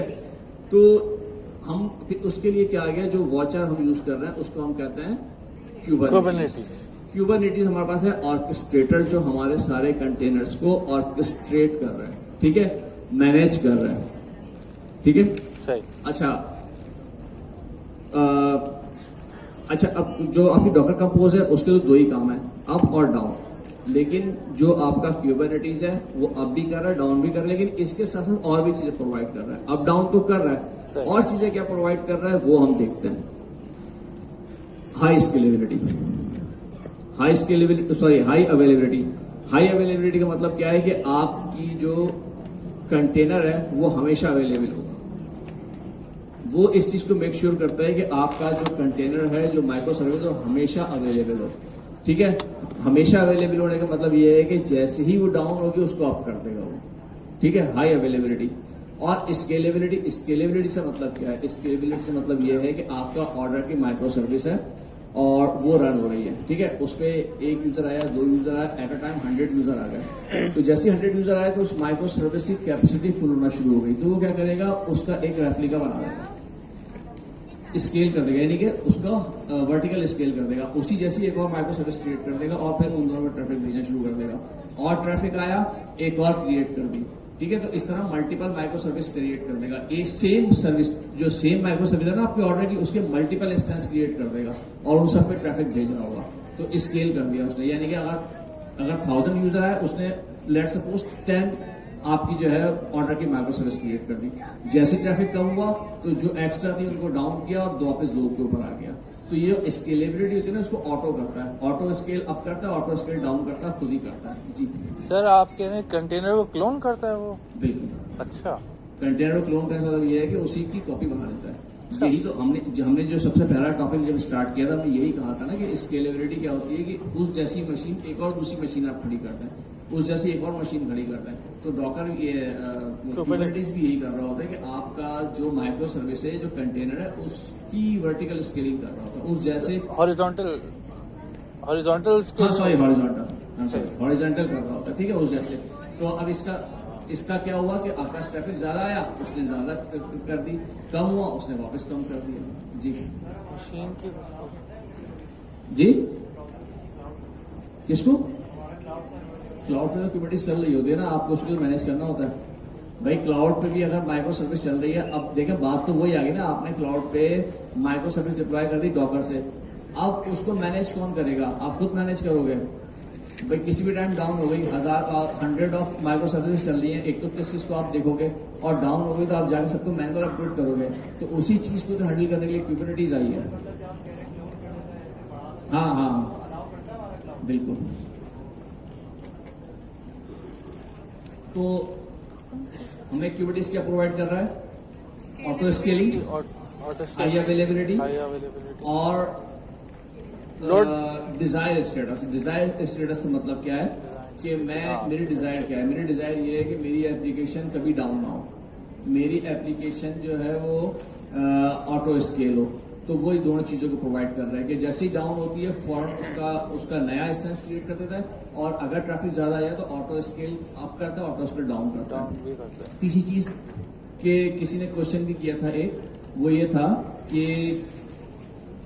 जो माइक्रो क्यूबरनेटीज होता है बेसिकली वो डायरेक्टली कंटेनर को हैंडल नहीं कर रहा होता, वो पॉड्स को हैंडल कर रहा होता है, ठीक है? लेकिन पॉड के अंदर कंटेनर ही होता है अल्टीमेटली। तो किसी ने कहा था कि भाई क्या एक पॉड के अंदर मल्टीपल कंटेनर हो सकते हैं? बिल्कुल हो सकते हैं, ठीक है, आपने कहा था। लेकिन यूजली होता क्या है कि एक कंटेनर में, एक पॉड में एक ही कंटेनर होता है। अगर एक पॉड में मल्टीपल कंटेनर्स हैं भी तो मेन कंटेनर एक ही होगा, बाकी सारे जो होंगे उसके सपोर्टेड या साइड जिसमें कि उसकी डिपेंडेंसीज वगैरह हो सकती हैं, ठीक है? मेन कंटेनर जिसके अंदर आपका कोड रखा है वो एक ही होगा, ठीक है? अच्छा, उसका फायदा क्या हुआ? अब पॉड जो है, अगर पॉड के अंदर मल्टीपल कंटेनर्स हैं तो पूरे पॉड की एक तो आईपी एड्रेस एक होगी, पूरे पॉड का वॉल्यूम एक होगा, और पूरे पॉड का नेटवर्क एक होगा। इसका मतलब ये उसके अंदर जितने भी कंटेनर हैं वो सब सेम नेटवर्क के ऊपर आपस में कम्युनिकेट इजिली कर सकते हैं, ठीक है? डाटा एक्सचेंज इजिली कर सकते हैं। इसकी एग्जांपल हम ऐसे ले सकते हैं, हमने पहले जो लिया था कि एक कमरे के अंदर एक पर्सन था, अब हम कह रहे हैं एक कमरे के अंदर 100 पर्सन है। अगर 100 पर्सन है और लेकिन उनके आने जाने का दरवाजा एक ही है, तो वो दरवाजे का मतलब है आईपी, तो सेम आईपी के ऊपर है। उस रूम के अंदर जितने रिसोर्सेज हैं वो सारे आपस में शेयर कर सकते हैं, जरूरत ही नहीं पूछने की, एक ही रूम में ना सारे कम्युनिकेट भी आपस में डायरेक्टली कर सकते हैं। तो ये आपके पास फायदा होता है पॉड का कि उसके अंदर जितने कंटेनर वो एक ही नेटवर्क के ऊपर होते हैं और सेम रिसोर्सेज शेयर कर रहे होते हैं। तो ये एक छोटा सा ओवरव्यू था क्यूबरनेटीज का और डॉकर्स का, और बाकी ये कि बाकी फिर सर आपको आगे। सर पॉड की आईपी स्टैटिक होती है? नहीं, सही है, वो अब देख लेंगे। अस्सलाम वालेकुम। वालेकुम क्या हाल है भाई? अल्हम्दुलिल्लाह। मुझे वैसे भी सर से सुन के बोर हो गए थे, कह रहे हर हफ्ते आ जाता है, कुछ तो नया लाओ, कोई नया टेस्ट लेकर आओ। जी सर। अच्छा भाई, सर आपने अपना इंट्रोडक्शन दिया था इनको? जानते तो वैसे भी होंगे, ठीक है भाई। सर के वैसे कोई इंट्रोडक्शन के मोहताज नहीं है, लेकिन मैं अपने तरफ से बता दूं भाई कि सर बिलाल हमारे वन ऑफ द बेस्ट, और कह सकते हैं कि पूरी फैकल्टी के अंदर one of the most experience person. मैंने पर्सनली सर बिलाल से बहुत कुछ सीखा, ठीक है। सर बिलाल का आई थिंक सर 22 साल का 20-22 साल का सर का ओवरऑल एक्सपीरियंस है, और अभी currently sir as a engineering manager काम कर रहे हैं। तो ये जो चीजें आप लोगों को बताइए ना भाई, ये कोई ऐसे नहीं सर ने ऐसे बताती, ये पूरी सर का एक जो एक्सपीरियंस है वो निचोड़ करके सर ने आपको बताया। तो वैसे सर आज सही कह रहे हैं सर आए थे मुझसे मिलने के लिए, मैं था नहीं तो सर को पढ़ाना पड़ गया, ठीक है। अच्छा, हम जो है 10 मिनट का ब्रेक लेते हैं, इसके बाद सर ने चीजें बताई, मैं एक जो ओवरव्यू सिर्फ करवाऊंगा, ठीक है, क्योंकि हमें पूरा कुबरनेटीज पढ़ना है, ताकि एक मेरा स्टाइल के अंदर भी आपको दोबारा से एक चीज मिल जाए। सर ने जो चीजें बताई वही चीजें हम लेंगे, क्योंकि सर ने जो बताई यकीन करें हर एक एक चीज सर ने आपको डिटेल में जाकर बताई है, और यकीन करें ये अगर आपने कॉन्सेप्ट समझ लिए ना तो आपको कुबरनेटीज बड़े आसानी से समझ आएगी, ठीक है। तो अभी थोड़ी देर ब्रेक लेते हैं और इसके बाद हम दोबारा कनेक्ट करते हैं और आगे की चीजें देखेंगे हमें आगे क्या क्या पढ़ना है, ठीक है।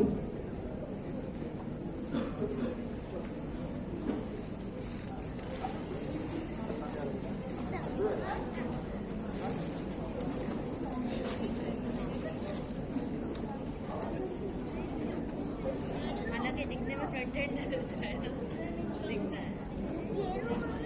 मतलब UI UX ज्यादा दिखता है ना उसमें।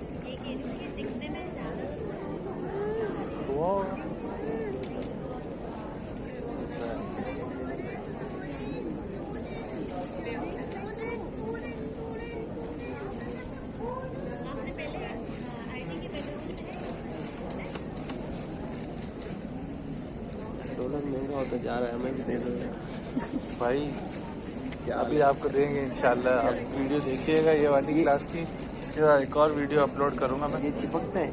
नहीं चिपका नहीं, बस अटका हुआ है ये। और ये वीडियो अगर हिली ना तो ये बंद हो जाएगा।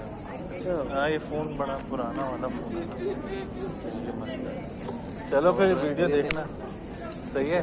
ये तो एक अनाउंसमेंट आने वाली है बड़ी अच्छी। ठीक है, डन। सही, ओके। मेरी बात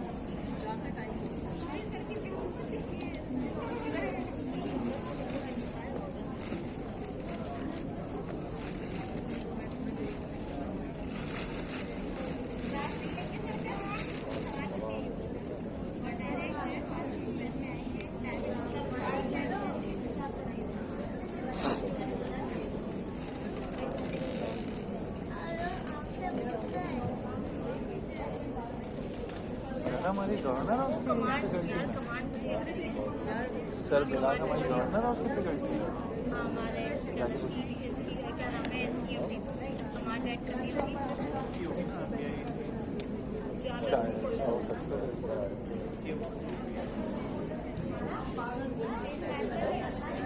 जहाँ पे आप मतलब आपको फ्रंट एंड को कनेक्ट कराना है बैक एंड से, ये बैक एंड को कनेक्ट कराना है फ्रंट एंड। बैक एंड के ऊपर होता है ना, सारे फोकस बैक एंड पे होता है। तो बैक एंड मुझे आप है ना बैक एंड पे करना था, हेड बोर्ड है, ठीक है।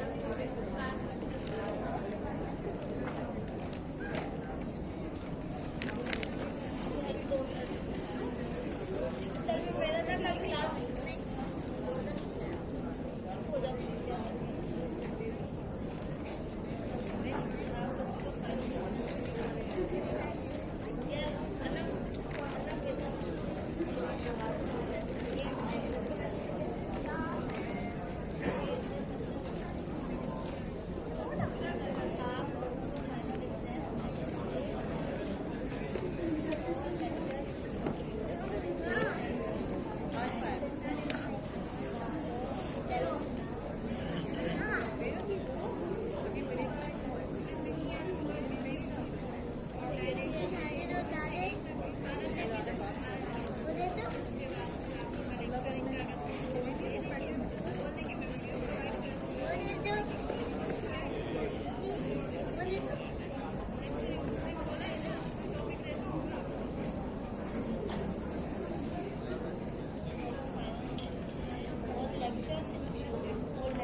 हाँ वही सीन है, लेकिन थोड़ा मुश्किल। चलो रिकॉर्डिंग तो बंद कर दिया करो। क्या चल रही है क्लास?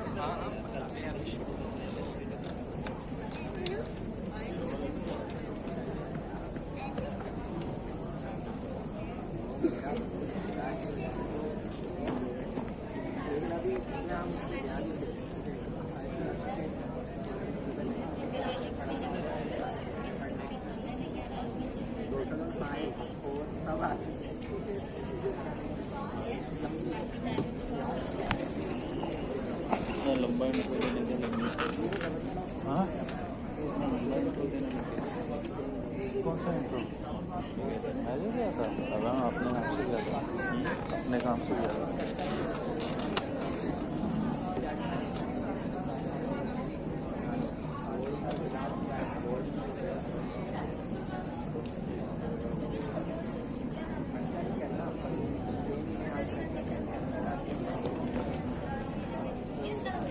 रिकॉर्ड खत्म हो जाएगा उससे।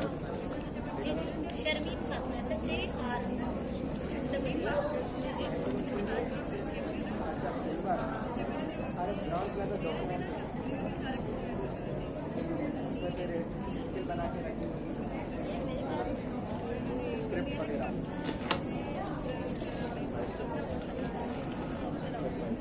अस्सलाम वालेकुम। हाँ लेकिन आप एक्टिव हो जाओ, ठीक है भाई, खामोश। अब एक्टिव हो जाओ, ठीक है। ये दुआ करता हूँ ना भाई, चेंज हो जाए टीचर। मेरे सामने ये बोलते हैं, बात के बाद अच्छा हुआ तो नहीं है जी। सर बिलाल के साथ Q2 का एक्सपीरियंस मेरा बड़ा अच्छा रहा। हाँ, ये पुराने वाले ही हैं। कुछ स्टूडेंट बैठे हुए हैं भाई, पूरे बैठे हैं। ये सिर्फ इसी वजह से है कि टाइम को शूट कर ली थी। हाँ, वरना ये सर की पहले सैटरडे मॉर्निंग थी, इसके बाद फिर सर चले गए थर्सडे में, ठीक है। सर ने कहा था अनिक भाई क्यों हम लोग को तंग कर रहे हैं, लेकिन हमने कहा सर अवेलेबिलिटी नहीं कर पा रहे। अच्छा जी, आ जाओ सब, बैठ जाओ बैठ जाओ बैठ जाओ बैठ जाओ। बाहर जो लोग हैं उनसे दरख्वास्त है कि कृपया हम पर जो एहसान करके क्लास में आ जाए। आ जाओ दोनों। अच्छा जी, डॉक्टर पढ़ लिया हमने। मुझे यहाँ पर कोऑर्डिनेटर से रिपोर्ट मिली है कि डॉक्टर हमने पढ़ तो लिया है, लेकिन यहाँ पर प्रैक्टिस नहीं हुई है। खुद बता रहे हैं क्यों नहीं हुई भाई। सर मुझे ये बताएं कि अगर इनको डॉक्टर जो है इन्होंने काम नहीं किया अभी तक, तो कुबरनेटिस इनको समझ आएगी? नहीं आएगी, क्योंकि डॉक्टर हमारा फर्स्ट स्टेप है। और बरखुरदार अगर तुम फर्स्ट स्टेप पे लुढ़क गए, नहीं कर पा रहे आप, तो आगे कुबरनेटिस पे क्या करोगे, ठीक है। अच्छा, हम एक हाई ओवरव्यू देखते हैं। मैं आपसे जो है क्रॉस क्वेश्चनिंग भी करूंगा, क्योंकि पहले मेरा मन था कि मैं पूरा कुछ समझाऊंगा, लेकिन सर बिलाल ने पूरा डिटेल में समझाया, तो अब तो मुझे थोड़ी बहुत फिरकी लेने का दिल कर रहा है कि मैं चाह रहा हूं कि थोड़ी बहुत रैंकिंग आपकी की जाए, कि आप थोड़ा क्रॉस क्वेश्चनिंग हो ही जाए। तो मुझे ये बताएं, डॉक्टर से सर ने आपको बता दिया कंटेनराइजेशन का कॉन्सेप्ट है पूरा, सर ने पूरी डिटेल, हमने वीएम और उसके डिफरेंस, सर ने वर्चुअलाइजेशन का पूरा कॉन्सेप्ट बता दिया कि आपके और कॉन्सेप्ट क्लियर हो गए। मुझे ये बताएं कुबरनेटिस जो है क्या काम करता है। पहला सवाल, सिंपल सवाल, पहला सवाल आता है आपके लिए। कंटेनर्स को मैनेज करता है, किसने जवाब दिया है? मैनेज करो, 1000 रुपए दो। मैंने अभी कहा था भाई, पहला सवाल 1000 रुपए, ये थोड़ी कहा था मैं दूंगा, जोएब देगा। नहीं, मैं नहीं दे रहा पैसे। अच्छा ठीक है, कंटेनर्स को मैनेज करना यार। लेकिन एक सवाल है मेरा आप लोगों से, एक बार मैंने एक एप्लीकेशन बनाई, ठीक है, उसको कंटेनर भी बना ली, सब कुछ कर ली, लेकिन मैं अपनी, एक होता है हमारे पास डेवलपमेंट, मैं अपने शेयर भी कर लूं जोन से, ठीक है।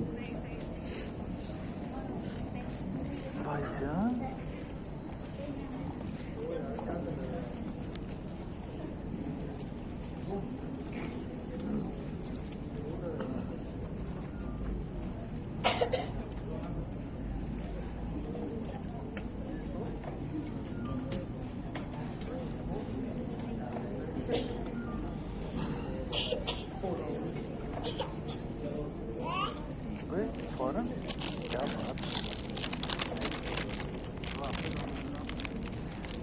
मैं कह रहा हूँ स्पीड, अभी तो आए थे तुम्हारे पास फौरन, रिटर्न रिस्पॉन्स फास्ट।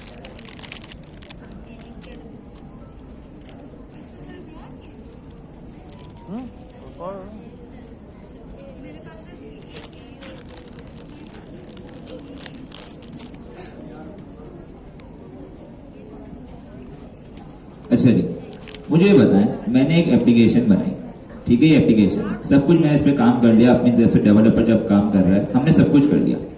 अब मैं इसे डिप्लॉय करूंगा, तो पहले तरीका ये होता था, सबको दिख रहा है ना भाई, मैं इसमें लिख भी दूं थोड़ी बहुत, पहले ही बता रहा हूँ आपको, बहुत बार बता चुका हूँ, मेरी कोई ड्राइंग इतनी अच्छी नहीं है, ठीक है, तो थोड़ा एडजस्ट कर लिया। ये एप्लीकेशन है, मैं जब इसको डिप्लॉयमेंट के वक्त जाऊंगा, ठीक है, एप्लीकेशन बन गई मेरी, मैंने सब कुछ इस पे काम कर लिया। जब मैं डिप्लॉयमेंट के वक्त जाऊंगा तो एक तरीका तो ये है कि मैं किसी डिप्लॉय करने के लिए कोई मशीन चाहिए होगी मुझे, ऐसे ही है। जैसे एक एप्लीकेशन अगर सर बिलाल के कंप्यूटर पे चल रही है, एक एप्लीकेशन मेरे कंप्यूटर पे चल रही है, अब मुझे अगर इसे रन करना है तो मुझे कोई ना कोई मशीन चाहिए होगा, कोई सर्वर चाहिए होगा, हाँ या ना चाहिए होगा। अब एक तरीका तो यह है कि मैं कोई एक किसी से जो है सर्वर बाय कर लूं और उस पर अपनी मशीन को रन कर लूं और उससे सबके लिए एक्सेस कर दूं, ठीक है। एक और तरीका क्या है कि हमारे पास क्लाउड प्रोवाइडर्स हैं, क्या है, जैसे AWS हो गया, नाम सुना हुआ है ना भाई, इस लेवल पे नाम तो सुना होगा, AWS, GCP। अभी आपके हैकाथॉन में एक दो हैं क्लाउड प्रोवाइडर्स, ओरेकल और डिजिटल ओशन। वो करते क्या है कि वो अपनी आपको वर्चुअल मशीन प्रोवाइड करते हैं, आपको अपनी मशीन प्रोवाइड करते हैं जिसपे आप अपने सर्वर को, अपनी एप्लीकेशन को रन कर सके, हाँ या ना, हाँ या ना, क्लियर है, ठीक है। अब पहली चीज तो ये कि मैं एक अपने एप्लीकेशन सिस्टम पे चला रहा हूं, ऐसा ही है। अब मुझे अगर उसे दूसरों के लिए अवेलेबल करना है तो मैं उस क्लाउड प्रोवाइडर की मशीन पे अपना कोड को रन करूंगा, ऐसा ही है। हाँ जी, जो वहां पर रेड पता नहीं क्या पहना हुआ है, अब्दुल्ला, उबैद, ये आपके बराबर, हाँ इनके बराबर वाले, खड़े हो जाओ।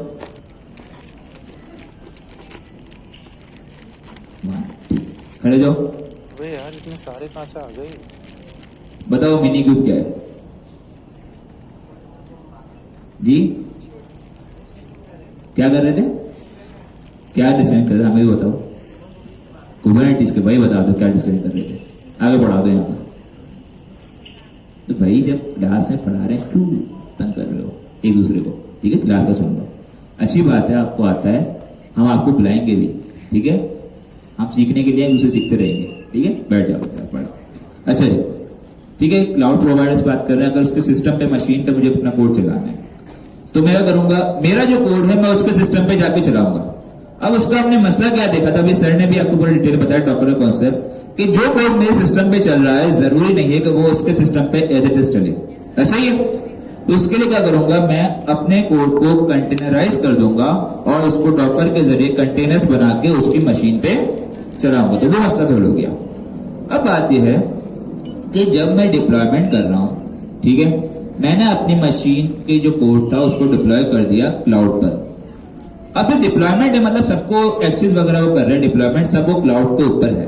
अब क्लाउड प्रोवाइडर हैं वो भी मतलब इतने हैं कि काफी पुराने हैं और वो उनके बहुत सारे फीचर्स हैं, तो ये सारी स्केलेबिलिटी है, ये वो भी तो प्रोवाइड कर सकते हैं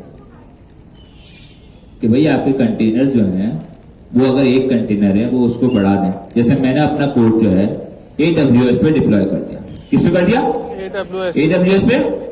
अब AWS की एक सर्विस है EKS, I think elastic Kubernetes service, ठीक है, वो सारी चीजें अगर वो मैनेज कर रही है, मतलब मेरा जो कोड है उसको डिप्लॉय मैंने जब उस पर किया क्लाउड सर्विस पे, तो वो सारी चीजें वो खुद मैनेज कर रहा है। अभी सर ने बताया था लोड बैलेंसर का कॉन्सेप्ट, कि आपका एक सर्वर पे अगर जो है वो लोड ज्यादा आ रहा है तो वो दूसरे पे राउट कर दे, आपके मल्टीपल जो है वो सर्वर्स बन जाए, आपके मल्टीपल कंटेनर्स बन जाए और उनके दरमियान बैलेंसिंग हो जाए। सही है। तो वो सारा काम वो भी तो कर रहा है। तो यहाँ कोई मसला है अगर मैं नॉन, क्योंकि सर ने कुबरनेटिस पर बताया, मैं थोड़ा मजीद चाह रहा हूं कि कुछ और भी हम लोग देखें जी। ये दिमाग का गेम है, अगर मैं आपको बताऊं, यहाँ एक मसला है जी।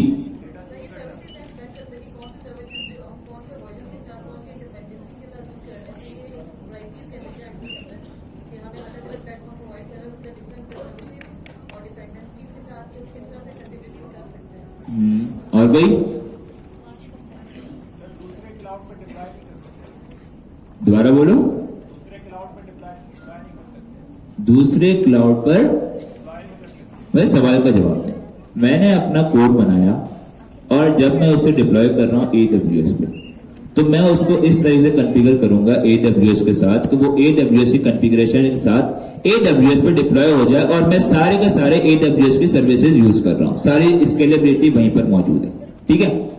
अब मुझे बात बताएं, कल को जब मैं जाऊंगा गूगल के क्लाउड पर, जीसीपी पर, तो जो काम मैंने यहाँ पर AWS के लिए किया था वही सारा काम मुझे अलग से जीसीपी के हिसाब से करना पड़ेगा।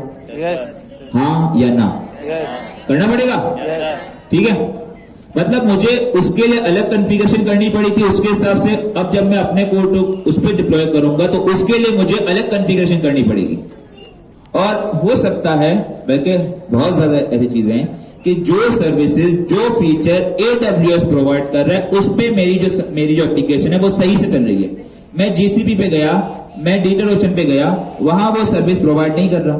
लेट्स सपोज मेरे पास AWS लोड बैलेंसर प्रोवाइड कर रहा है, और जब मैं DigitalOcean पे गया वहां पर उनका लोड बैलेंसर इतना अच्छा परफॉर्म नहीं कर रहा, वो सर्विस प्रोवाइड नहीं कर रहा, तो क्या मेरी एप्लीकेशन सही से चलेगी? यहां मसला आता है वेंडर लॉक-इन का। किसका आ रहा है? Vendor locking. तो अभी मसला क्या है कि भाई अगर मैं एक एप्लीकेशन सिंपल क्लाउड पे डिप्लॉय करके उसी के हवाले सब कुछ कर दूं, तो मेरी जो एप्लीकेशन है वो अब उनके डिपेंडेंट हो गई, वो अब वेंडर लॉक-इन हो गया कि जो AWS चाहेगा कल को अगर मैं उस पर डिप्लॉय कर रहा हूं वो अपने चार्जेस बढ़ा दे, वो कोई ऐसी रिस्ट्रिक्शन लगा दे जो कि मुझे एक्सेप्टेबल नहीं है। ना हो, तो क्या मैं उससे बच सकूंगा? मैं तो उसका डिपेंडेंट हो गया। अगर मैं सारी स्केलेबिलिटी वहीं पर करवा रहा हूं, ठीक है, मैं खुद से कुछ नहीं कर रहा, सिर्फ अपने मैंने कहा भाई कंटेनर बना के एहसान कर दिया, अब तुम जो भी करो मैनेज खुद से करो, सारी सर्विसेज मैं तुम्हारी यूज कर रहा हूं। कल को किसी और सर्विस के साथ दिया, दोबारा मुझे वो सारा स्ट्रक्चर स्टार्ट से करना पड़ेगा और फिर मैं वहां पर जाऊंगा, और उसका भी वही मसला है कि जो काम मैं उसके लिए कर रहा हूं जीसीपी के लिए, वो सिर्फ जीसीपी के लिए, मुझे AWS के लिए अलग करना पड़ेगा, DigitalOcean के लिए अलग करना पड़ेगा। तो ये मसला है कि स्केलेबिलिटी, सर ने बताई स्केलेबिलिटी और हाई अवेलेबिलिटी, ये अगर हम क्लाउड प्रोवाइडर पर छोड़ दे तो वो तो वेंडर लॉकिंग हो गया। तो सॉल्यूशन क्या है? सॉल्यूशन ये है कि हम अपनी एप्लीकेशन को पहले से ही इतने स्केलेबल बना दें, इसको हाई अवेलेबिलिटी वगैरह सब प्रोवाइड कर दें कि वो ये सारी चीजें जो हम क्लाउड पे मैनेज कर रहे थे वो खुद से जो है इतने काबिल हो जाए कि वो एक जेनेरिक बन जाए, एक आर्किटेक्चर जो है वो सब में चल जाए। अगर मुझे जीसीपी पे भी अगर वो चलाना है तो वो एज इट इज चल जाए, अगर मुझे AWS पे भी चलाना है तो एज इट इज चल जाए, मुझे अगर वो DigitalOcean पे चलाना है, Oracle पे चलाना है, सब पे चल जाए, तो उसे कहते हैं वेंडर एग्नोस्टिक। तो कुबरनेटिस जो है ना, जब हम कुबरनेटिस के जरिए जो अपनी सर्विसेज को, अपने जो एप्लीकेशन को स्केलेबल बनाएंगे, तो ये हमारे पास वेंडर एग्नोस्टिक होगी, हमारे पास ऐसी जेनेरिक जो एप्लीकेशन बन जाएगी जो कि स्केलेबल तो होगी लेकिन वो किसी क्लाउड के डिपेंडेंट नहीं होगी, वो हम किसी में भी डिप्लॉय कर सकते हैं। क्लियर है? तो हमारा आगे का टारगेट यही होता है कि हम ऐसी एप्लीकेशन बनाएंगे जो कि किसी क्लाउड के डिपेंडेंट ना हो। डिप्लॉय हम वही करेंगे, लेकिन ये सारी चीजें मैनेज जो है पहले हमारे कौन कर रहा था? क्लाउड कर रहा था। हमारे कंटेनर्स को मैनेज कर रहा था, हमारी एप्लीकेशन की सिक्योरिटी को मैनेज कर रहा था, उसकी हेल्थ को देख रहा था। अब ये सारी की सारी चीजें कुबरनेटिस कर रहा होगा। क्या कर रहा होगा? कुबरनेटिस। और इस मैनेजमेंट को हम कहते हैं कंटेनर ऑर्केस्ट्रेशन। क्या कहते हैं इसको? Container orchestration. और ऑर्केस्ट्रेटर कौन है हमारा? कुबरनेटिस। क्लियर है जी? दूसरे सवाल की तरफ आते हैं। क्या करें कोई सवाल सोच रहा हूं कोई अलग से। पहले ये बताओ जवाब कौन देगा? सर बिलाल को पूछते हैं, सर बिलाल किसी को पकड़ लें। सर हमारे यहाँ चेंज करते हैं हम लोग, हम पहले पूछते हैं जवाब कौन देगा, फिर उसके हिसाब से सवाल करते हैं। कौन जवाब देगा भाई? आप देंगे? क्या सवाल करें? मुझे सवाल ज़हन में नहीं आ रहा, लेकिन मैं सोच रहा हूं कोई खतरनाक सवाल। अच्छा, ये तो हो गया कुबरनेटिस का। अभी सर ने बताया पॉड क्या है? सर पॉड जो है वो कुबरनेटिस के अंदर ही एक कंटेनर टाइप की चीज होती है जिसमें हम मल्टीपल कंटेनर्स को जो है वो सेव कर सकते हैं। अच्छा, हमारे पास कुबरनेटिस के अंदर कुछ कॉन्सेप्ट है। क्या है? कॉन्सेप्ट। कुबरनेटिस एक मैनेजर है। क्या है ये? कुबरनेटिस एक मैनेजर। अब कुबरनेटिस के अंदर एक कॉन्सेप्ट आता है क्लस्टर का। क्या आता है? क्लस्टर। आप ये समझें कि एक ग्रुप ऑफ मशीन्स होती हैं। क्या होती हैं? Group of machines. मशीन्स।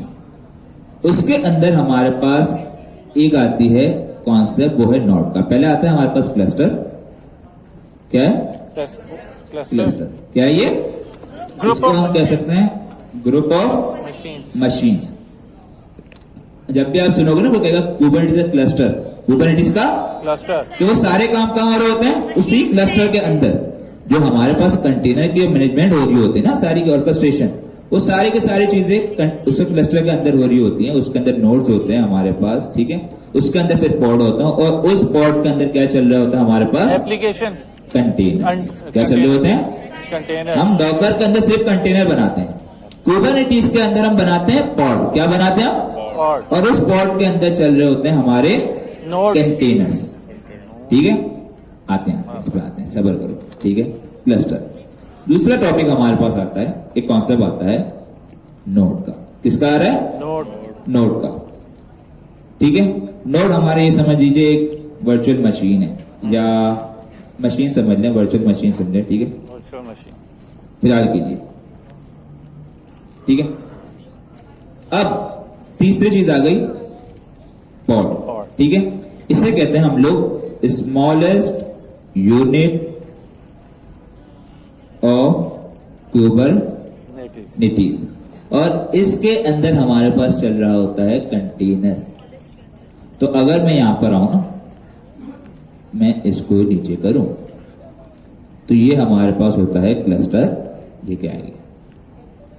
ये इस तरीके से बन गया क्लस्टर। क्लस्टर के अंदर हमारे पास बनते हैं नोड्स। अब इस क्लस्टर के अंदर मल्टीपल टाइप के नोड्स होते हैं, ठीक है। ये नोड बन गया 1, 2 और 3। हर क्लस्टर में हमारे पास नॉर्मली 2 टाइप के नोड होते हैं। एक हमारा नोड होता है, उसे कहते हैं मास्टर नोड। क्या कहते हैं? Master node. ये हमारा कुबरनेटिस का ब्रेन होता है। क्या होता है ये? ब्रेन। इसे कहते हैं मास्टर नोड। और इस मास्टर नोड का दूसरा नाम है, ऊपर हो जा भाई, जो इसको पता है ये क्या है?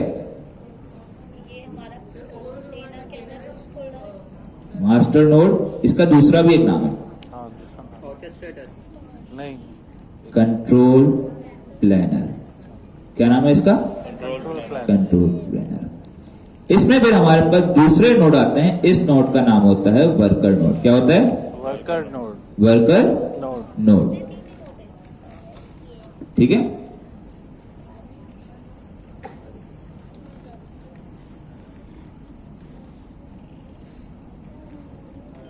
ये क्या आ गया? वर्कर नोड, ठीक है। इस वर्कर नोड के अंदर हमारे पास होते हैं, इसमें से बहुत सारी चीजें होती हैं, लेकिन इस वर्कर नोड के अंदर हमारे पास CRI भी होती है। वो मैं डिटेल में नहीं जा रहा, वो हम काम करते करते देखेंगे, ठीक है। वर्कर नोड के अंदर हमारे पास पॉड होते हैं, और उस पॉड के अंदर हमारे पास क्या होते हैं? कंटेनर। तो बेसिकली जब हम बात कर रहे हैं ना कि कुबरनेटिस जो है वो क्या करता है? ऑर्केस्ट्रेशन करता है, हमारे कंटेनर्स को मैनेज करता है कि अगर हमारे पास ट्रैफिक ज्यादा आए तो कंटेनर को बढ़ा दो, मतलब पॉड को क्रिएट कर दो और उसके अंदर कंटेनर क्रिएट कर दो, और अगर कम आई तो पॉड्स कम कर दो। तो ये सारा काम हो रहा होता है ना, ये इस कंट्रोल प्लानर के जरिए हो रहा होता है। क्या हो रहा होता है? Control plan. इस हमारे पास जो मास्टर नोड होता है ना, इस मास्टर नोड के जरिए हो रहा होता है, इस कंट्रोल प्लानर के जरिए हो रहा होता है कि हमारे पास यहां पर 2 स्टेट होती हैं, ठीक है। और कहां गया इसका? एक होता है करंट कंटेनर्स, इसका नाम अलग होता है, वैसे बता रहा हूं। करंट स्टेट होता है, आई थिंक कुछ और होता है, मैं नाम कंफर्म कर लूंगा। एक होता है डिमांडिंग नहीं होता, उसका नाम कुछ अलग, मैं लेकिन समझ लीजिए कि बात क्या है कि अभी मेरे पास कुबरनेटिस के अंदर 2 कंटेनर। कितने हैं? 2 कंटेनर। 2 कंटेनर।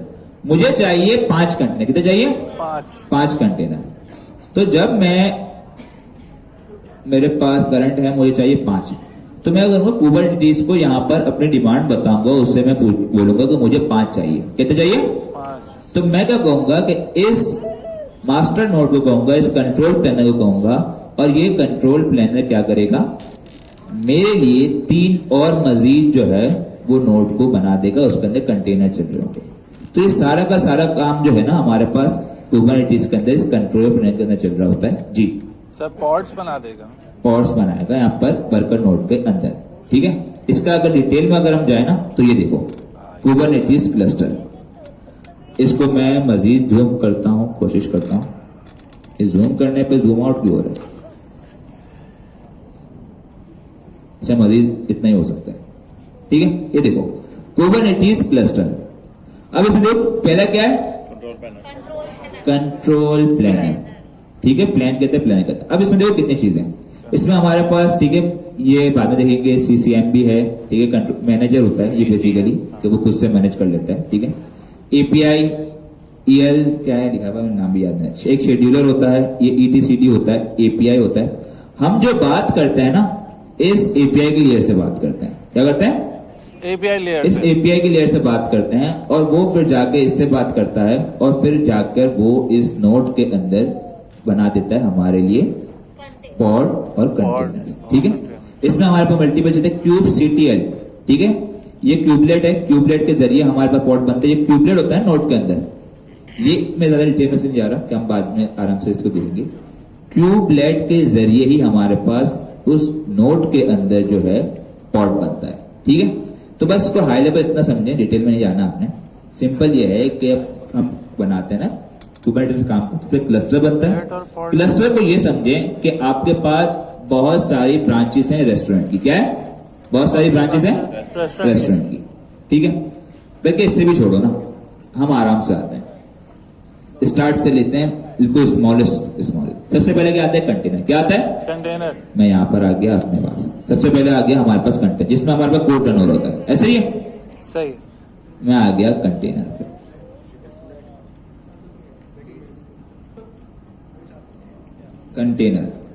कंटेनर को मैं कह रहा हूं शेफ है। ये क्या है? ये शेफ, रेस्टोरेंट का शेफ है। कंटेनर क्या है? रेस्टोरेंट का शेफ। जो ये खाना बना रहा है, इसमें मेरा कंटेनर है, उसमें मेरा कोड टर्नओवर होता है। क्लियर है इतना? ठीक है, मैं यहां पर आ गया। इसके बाद आता है हमारे पास पॉड। क्या आता है? पॉड। पॉड क्या होगा ये बताओ? शेफ कहां पर होता है? किचन में। कहां पर होता है? किचन में होता है। किचन में। तो पॉड क्या है हमारे पास? किचन। रेस्टोरेंट का किचन है। और मुझे ये बताओ पॉड कहां पर होता है? रेस्टोरेंट में किचन होता है ना।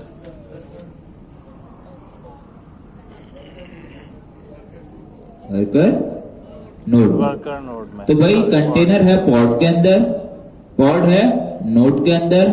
जब कंटेनर शेफ हो गया, मेरे पास पॉड किचन हो गया, तो ये नोड क्या हुआ मेरे पास? नोड क्या हुआ? वर्कर नोड जो है। अबे किचन कहाँ होता है? कहीं क्या हो, काफी टाइम से रेस्टोरेंट नहीं गए हो? अरे ढाबे पे भी किचन तो होता है ना भाई।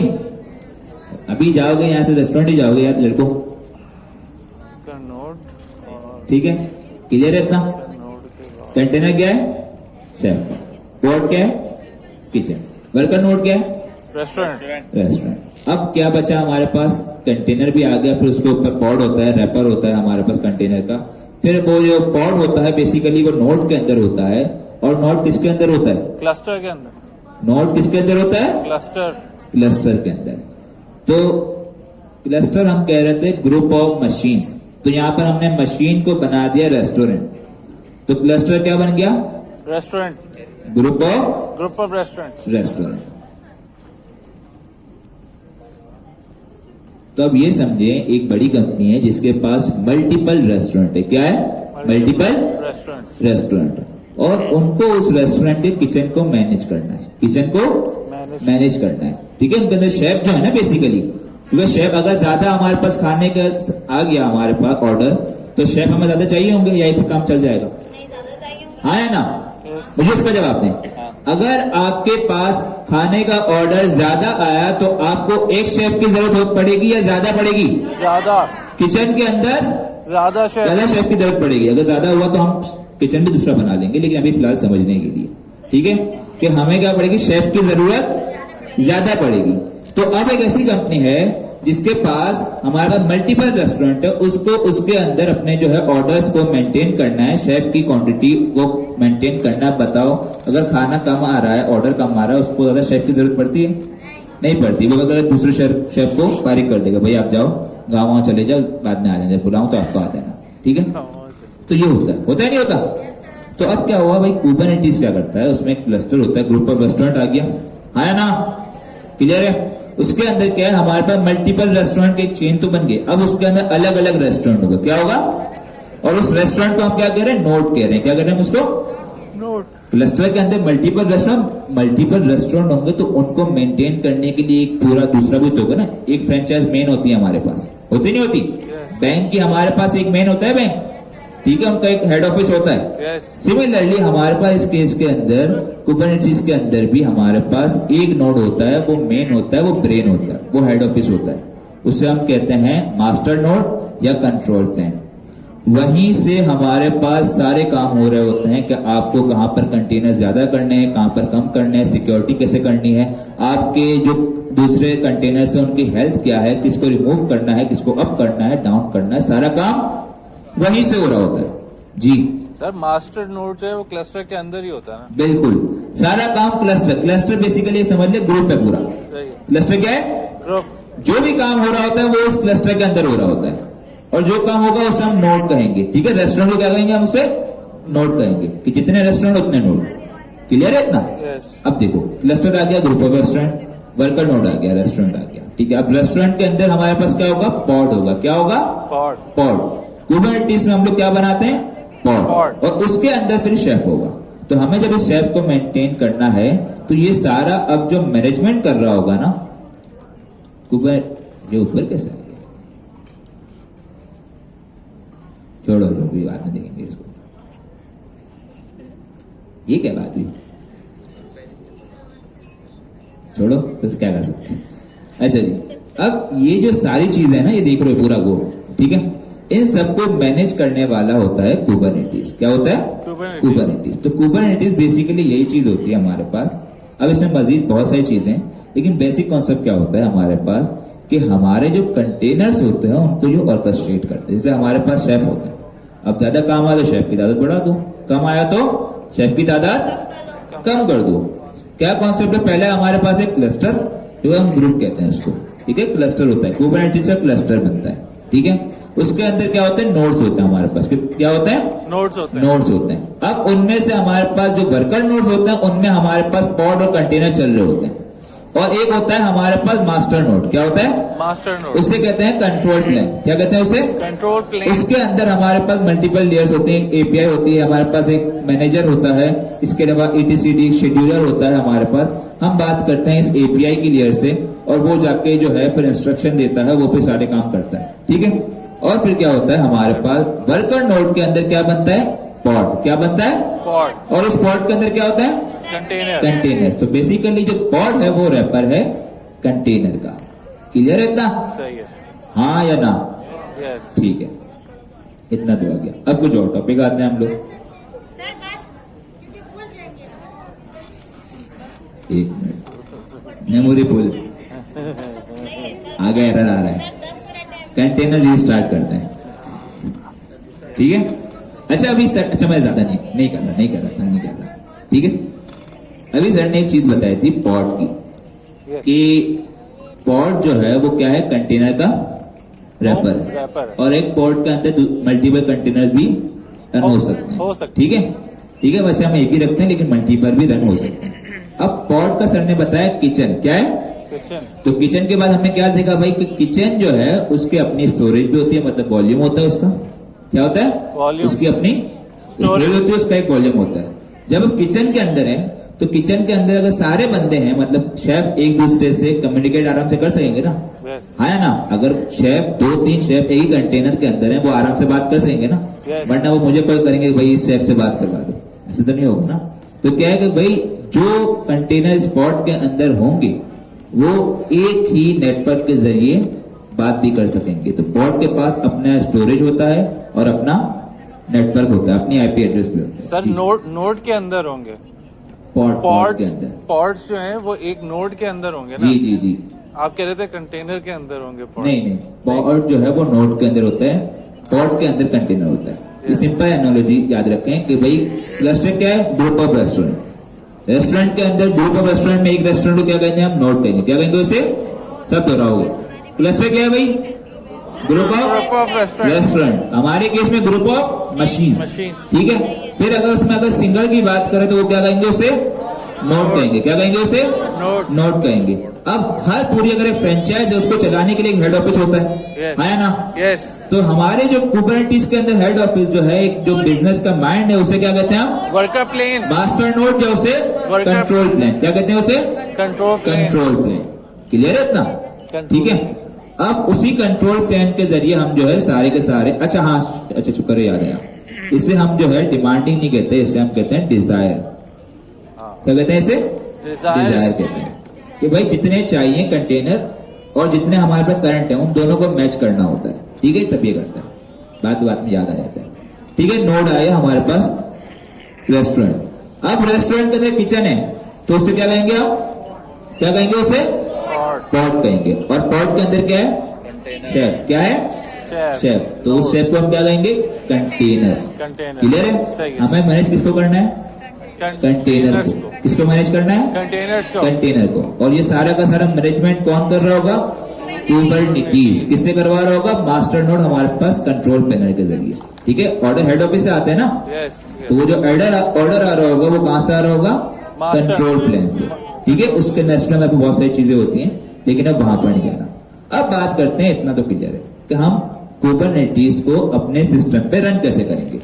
देखो यार, कुबरनेटिस जब हम करते हैं ना, तो नॉर्मली हमारे पास स्टार्टिंग में यही 3 चीजें आती हैं। जब मैं कुबरनेटिस क्लस्टर को चलाता हूँ, ठीक है, रन करता हूँ, तो उसमें बाय डिफॉल्ट हमारे पास 3 वो जो है नोड बना देता है।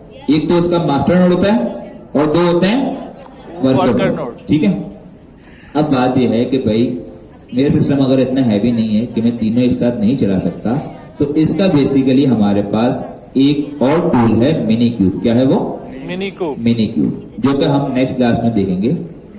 मिनी क्यूब क्या है, आपकी टेस्टिंग पर्पस के लिए, आपके जो है लर्निंग पर्पस के लिए बहुत अच्छा है। वो क्या करता है, वो आपके क्लस्टर के अंदर सिर्फ एक ही नोड बनाता है। क्या बनाता है, एक ही नोड बनाता है। वही जो है आपका वर्कर भी होता है, उसमें वर्कर भी आ जाता है, उसी के अंदर आपका प्लानर भी आ जाता है। तो क्या, लर्निंग पर्पस के लिए, एक्चुअल काम के लिए नहीं है। तो नेक्स्ट क्लास से हम क्या करें, मिनी क्यूब कहेंगे।